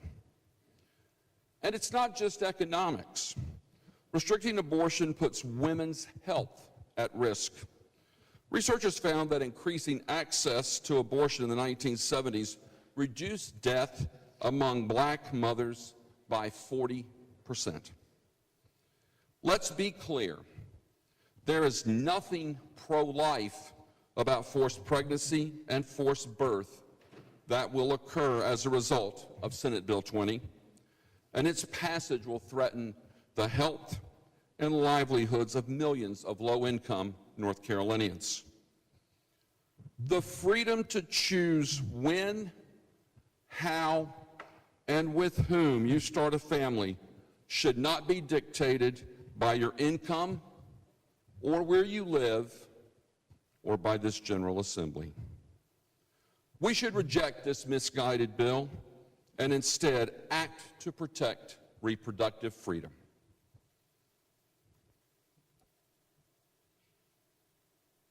Further discussion or debate? Senator Chaudhry, for what purpose you rise? Speak on the motion, Mr. President. Senator Chaudhry, under the previous ruling of the chair will allow you to speak for an additional 5 minutes. Thank you, Mr. You President. have the floor. Mr. President, I rise as a husband, a father, and a son, and I want to make two major arguments that we've heard today. First, let's be clear that we're debating a bill that runs afoul of a law established by this body that allows for appropriations to be discussed and debated as part of the budget bill. We're allocating money for foster care and adoption and child care. These are all wonderful items, but let's be clear that these budgetary items, coupled with pages and pages upon abortion restrictions, should have been discussed during and after we passed the budget. We should have discussed the conference report after we passed the budget. But more importantly, this conference report was negotiated in secret and behind closed doors for 5 months by the governing majority, where the sponsor of this bill said this morning that she had not even read this bill until yesterday. This conference report is not a mainstream compromise bill. It is not mainstream because, yes, while those of us who dissent may have been heard during the committee process and on the Senate floor right now, we have not been listened to. We have not been listened to because you've designed a process that has not gone through the legislative process. We did not hear this bill in Healthcare Committee. We did not hear this bill in the Judiciary Committee. We did not hear this bill in the Appropriations Committee. This conference report can't even accept amendments. And instead, we've rushed a 46-page conference report introduced in the dark of night with less than 12 hours of notice, passed in a joint rule committee, which has never been convened before this session, with no amendments allowed, and now passed 2 days later where we will literally strip away a woman's right. Put simply, as Senator Adcock said, this bill represents an abuse of legislative power. Second, this bill is a functional and effective abortion ban. It is a functional and effective abortion ban because, as we've heard over and over again from the nonpartisan staff and the bill sponsors who have identified, in some instances could not identify, dozens and dozens of new regulations, fines against physicians and other providers, criminal penalties against physicians, declarations from women who have to sign their initials over and over again, blood tests for women, hemoglobin tests for women, iron tests, ultrasounds, regulating advertising for medication abortion that makes it as difficult as possible for a woman to get abortion. This bill is the single best example of government overreach into a woman's personal health care decision. For a party that embraces liberty and freedom, we stand literally on the verge of taking away liberty and taking away the freedom from hundreds of thousands of women in our state. And yes, Mr. President, I will say in conclusion, you may cheer and celebrate today, and you may override the governor's veto, but let me be clear. Our country and our state's history is filled with struggles of those who have sought to seek equality, like so many of those of us in the back row. African Americans achieving equality after the passage of the 13th and 14th and 15th Amendment, the Civil Rights Act of 1965, the Voting Rights of 1964, women achieving equality after the passage of the 19th Amendment, The LGBT community achieving marriage equality after the Supreme Court's Obergefell decisions. Immigrants achieving equality after the passage of the Immigration and Nationality Act of 1965. But our country's history is less filled with examples of where rights have been taken away but then reclaimed again. Today, we will write that chapter in our state's history. Today, we will vote to take away women's rights, but whether it's next year, this decade, or even another generation, my daughter's generation, we will organize and we will fight with every fiber in our body to reclaim a woman's fundamental constitutional right and move forward, and we will restore these fundamental rights given to our mothers and our daughters. Further discussion or debate? Senator Bergen, for what purpose rise? To speak to the motion. You have the floor. This bill started out as the safe surrender of infants, and that's not lost on me. Having an abortion has to be probably the hardest thing physically and emotionally that a woman could go through, and I pray that no one ever has to do that. But 100% of the babies die in an abortion. We've added a lot of coverage for women over the last few years. We did postpartum coverage for 12 months. We added hormonal contraceptives, and we all talked about that. And I think I've talked to a lot of my Senate friends from both parties about women's issues. I've tried to reach out and talk to a lot of you, and I have. A lot of you have been in my office, and we've talked about these things. But Leviticus 17:14 says life is in the blood. We pronounce people dead when their heart stops beating. And I believe life starts when the heart starts beating and blood starts moving. This morning I met with a missionary from India, and I was asking her about what's happening in India right now in abortion. And she said when a baby is born, a girl, they will smother the baby because they don't value the female life there like we do.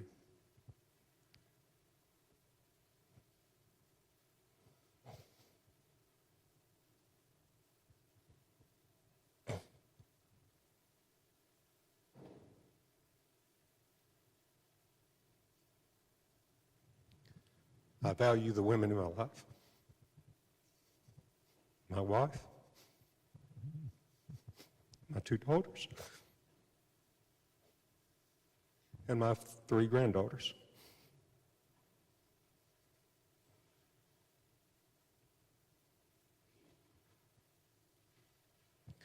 And I challenge all of us that are Christians, we have to do more to help women choose life.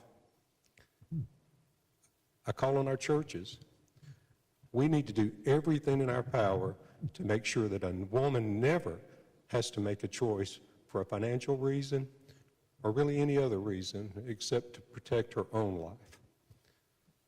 I'm going to vote for this bill because I think it's a good step toward doing that. And I will work with anyone to help protect women and those babies. Thank you, Mr. President. Further discussion or debate? Senator Blue, for what purpose you rise? To debate the motion. You have the floor. Thank you, Mr. President. And as you've noticed, for the first time, every member of this caucus, our caucus, the Democratic caucus, has participated in the floor debate on a bill.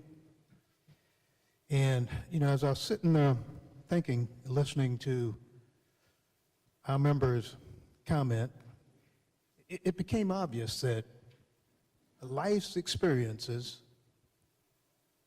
are seen different ways by different people. And it underscores even more so the importance of listening to opinions that cover an entire spectrum, because those opinions are based on what you've seen in life. Now, some people in here are old enough to know when you heard stories about clothes hangers. The vast majority of people in this chamber don't remember what life was like before Roe versus Wade. You hear people talking in back rooms on the churchyard and all of that. I was a little kid before Roe versus Wade. And I think that what you've heard from the members of our caucus is a collection of their life experiences and stories about a woman's choice. That's the most important thing that we've talked about. I can't for the life of me, and I'm talking now to the men in this chamber, understand why, for those who have wills and living wills and documents like that, I will bet you that every man in this chamber who has one has either his spouse, or if he has daughters or granddaughters, and you had to make the choice between them and your sons or grandsons, that you've given the power to one of these women to make the choice on your life, to decide whether you live or you pull a plug or do the various things that you do, making decisions about life. So we have entrusted women with our own lives and with our own deaths. And I find it inconsistent that we can't trust women to make decisions about themselves, but that we're going to interject ourselves into it. And that's the simplicity of it. And I share with you, Senator Bergen, I consider myself deeply involved in my religious thoughts. And I try to do what I think is the right thing to do, as I've been taught from a Christian perspective. But I say that after you've heard all of these compelling arguments today to vote against this bill, it ought to make us all think again. The processes that lead us to passing landmark legislation, and we've done that over the last couple of years we did in this chamber. And the processes that come back to bite us when we don't observe them, we know what those are. And yet in this moment, and I was struck by one comment more than anything else, not because of what it did to the bill, but over the last 48 hours, all of us have been in a fast pace trying to get to the end of a process. When I heard Senator Farwick say that she hadn't seen the bill until 2 days ago, and I saw it 2 days ago, and literally I am trained because of my profession to read a document and look at all the ifs, ands, and buts. And the most impressive thing when I came to the legislature was what judiciary committees did. Judiciary committees still do that. And the purpose of a judiciary committee is to make sure that what you think the words mean is what they do. You parse every word in a bill. You check people to find out whether it does what you think it's going to do. This bill has not had even that kind of review because none of us saw it until 2 days ago. Didn't go through a J committee, didn't go through a finance committee and appropriations committee. Had it done that, these issues that you've heard raised all around on the back row would have at least been heard, and you could have decided whether they're worth listening to and paying attention to. In addition to that, doctors, you heard Senator Adcock, as a trained medical professional, many years at it as a nurse at the highest level, talking about what doctors think as they make decisions. Those kinds of opinions and that knowledge would have been available to all of those who ultimately want, and I will not yield, Mr. President. Senator Kravick, for what purpose you rise? Point of order, please. State your point. Just to clarify, earlier this morning, I think I also said, Senator Blue, we have been working on this bill for months. We've seen various parts of the bills. It was just finalized and put together but we had seen every part of the bill, those of us who were, of course, working on it. So I just wanted to clarify that. Thank you, thank you. And I was going to say that because, again, that makes my point. Some people had been working on it, talking different concepts, and I appreciate that you had been doing that, but you said the bill took final shape when it was given to you on Wednesday morning. And what I'm saying is, while those conversations were going on, informal or formal, listening to all of the other experiences in this room would have made a difference as to what the final product looked like. But the technical aspect of it, nobody could do until 2 days ago when you saw the bill itself. That's what I meant when I said the Judiciary Committee, the money that you're going to spend on Appropriations Committee. That's why they were set up like that, so that they review this. And the reason everybody has spoken is because this is one of the most consequential things that we have done in this chamber. For 50 years, women in this country knew that they had the ability to make decisions about their own bodies in Roe versus Wade. It's the first time we have dealt with a right that's been rescinded, not just in their minds, but has been rescinded in the last year. And so everybody is interested in it. But I say to you to finish my comments, you've heard all of the reasons that my colleagues have made as to why we shouldn't support this bill. To capsulize the bigger message is that there are another 5 million North Carolinians who we haven't heard from. And that includes the women in this state, regardless of their age. And there hasn't been any organized listening to the people who are most affected by this. I think abortion is a life-altering experience, and it is a family experience, not just women. Women are the ones who the procedure is performed on. But it is an experience for an entire family. And I'm simply saying, as lawmakers, a big portion of the family that should have been included in the discussion was intentionally excluded. And the value of having talked to all of the family is immeasurable. And I think a lot of the things that you heard on the floor would have been heard in committee, and you could have done something about them. Whether it's the additional stress that you're going to put on rape victims, whether the resources are being aimed in the right direction, and all of those things that we iron out in a committee. Every single woman and girl in the state deserves to have the same freedoms and choices that their mothers had. That's what progress is in America. Every North Carolinian should have access to equality. In doing this bill, we're ignoring those fundamental principles of what guides us in this place, because I believe that every single senator on this floor believes what you're doing is best for the state of North Carolina when you do it. But when we talk to each other and we listen to other folk outside these chambers, we come up with better ideas, even though we might think we had the best at the time. Now,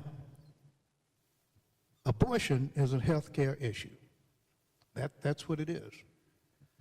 And we have allowed it to be politicized. And we have to say that it's a political issue now rather than a health care issue.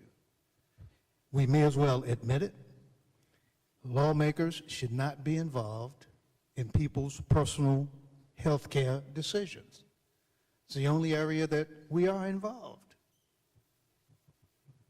You listen to concepts or about concepts of privacy. We don't deal into anybody else's privacy the way we do on this one issue. No other aspect of it. Yet we're saying that we're treating privacy a different way for this, disrespecting the women whose privacies we're invading. What you've heard over the last 3 hours, I guess, is, crying out for an opportunity to be heard, to do the job that we were elected to do. and to participate in this process. And I say to you that in no area as this have we ever seen in North Carolina as much governmental meddling in the personal affairs of people. And that's what we're doing now. Abortion is one of the medical procedures where the government puts politics ahead of medicine. In fact, it is the only procedure and area that I see us putting politics ahead of medicine and medical research. We're ignoring doctors. We're criminalizing doctors for what they think is following their Hippocratic oath. In this area and no other area. We protect them in every other area. We protect them from malpractice suits. And yet we create them in this area for doctors. It's not just a criminalization of medical doctors' conduct. We manipulate patients' health care decisions, interfering in their personal decisions. Senator Blue? Yes, sir. If you could conclude your remarks, we're well beyond 10 minutes. You're not counting the questioning period against me, right? I'll conclude. If I were, you're still beyond. I'll conclude my remarks if you just give me a few more seconds. I just want to leave the point with you that that's not what North Carolina is about. We've been driven to this point without thinking more globally about what our actions ought to be. Today's vote is not going to come as a surprise of anybody sitting or standing in this room. But I think that what you've seen is a determination on the part of those who've been left out, those who haven't been heard, to be heard and continue to try to make a difference in people's lives and make sure that women are respected the way they ought to be. Further discussion or debate? Senator Chaudhry, for what purpose you rise? Point of order, Mr. President. State your point. Mr. President, I'd like to make a motion under Senate Rules 19, Section 6. I move to postpone this motion until a date certain, June 30th, 2023, and I do so, Mr. President, because as we've heard this afternoon, this bill both shortchanged the legislative and democratic process, and secondly, did not receive the scrutiny by healthcare medical professionals and women in our state. Second.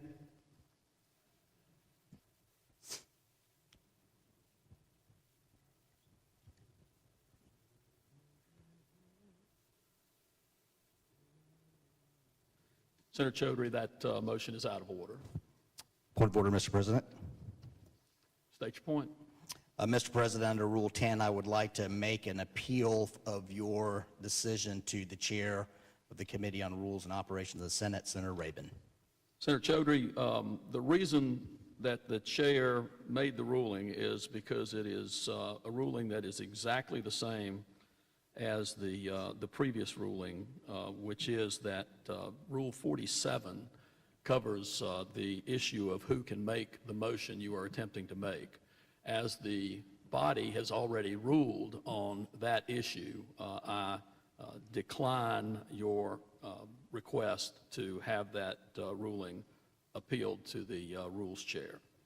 Further discussion or debate? Point of order, Mr. President. Chaudhry, what purpose you rise? Mr. President, I guess I would simply say that your decision applied to a different rule, and so now you're extending the application of your decision of Rule 47 to Rule 19, Mr. President. Senator Chaudhry, we have been over this ground multiple times. Every member of your caucus has spoken to the full extent allowed under our rules. We are going to get to the vote on this motion to adopt the conference report, and we're going to do it in a fashion that is consistent with the rules. Your motion is out of order. Point of order, Mr. President. Senator Chaudhry, for what purpose you rise? I would like to make an additional motion that under Rule Senate Rule 19, Section 5, not to be confused with Section 6.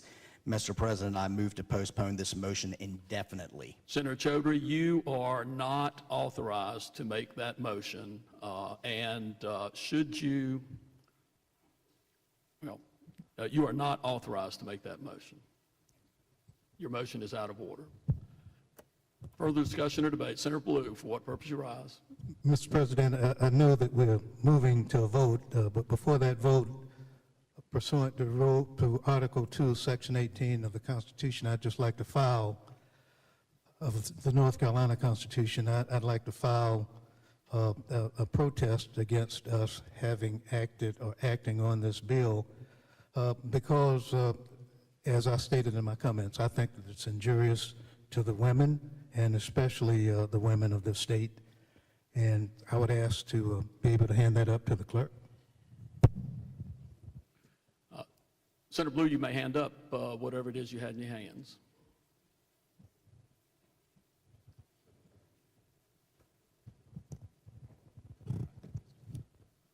Further discussion or debate? Senator Robinson, for what purpose you rise? To file a dissent. Mr. President, may I speak? You are recognized. I need to know why you are standing. Pursuant to Article 2, Section 18 of the North Carolina Constitution, I want to file a dissent. Any member of either house may dissent and protest against any act or resolve which he think may be injurious to the public or to any individual and have reasons of his dissent entered on the journal. I ask that my dissent be entered on the journal because women should have the right to make deeply personal decisions about their own bodies for themselves, and I want to file that with the clerk. Senator Robinson, you may do that. We are going to go to the vote. Anyone else that wants to file something with the clerk may go ahead and do that, but we are going to take the vote. Question for the Senate is the adoption of the conference report, Senate Bill 20. Mr. President? Senator Garrett, you're out of order. The Constitution of the state of Senator North Garrett, Carolina, you're out I of think, order. preempts our rules. 5 seconds will be allowed for the voting. The clerk will record the vote.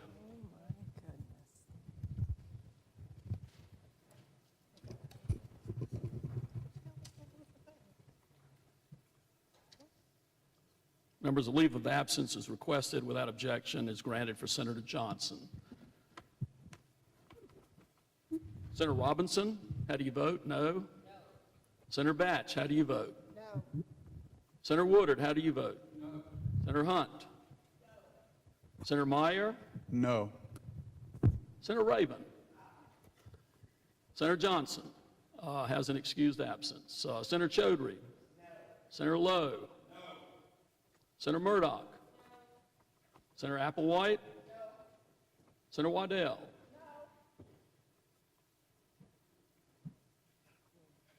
29 having voted in the affirmative, 20 in the negative. The conference report is adopted,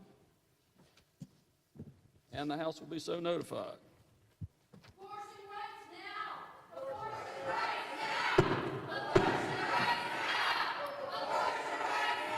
Senate will stand at ease. Sergeant at Arms will clear the gallery.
Senate will come to order. Members will return to their seats.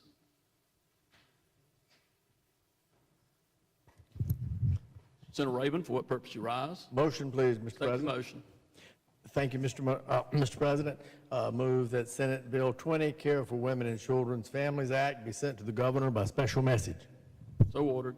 Mr. President.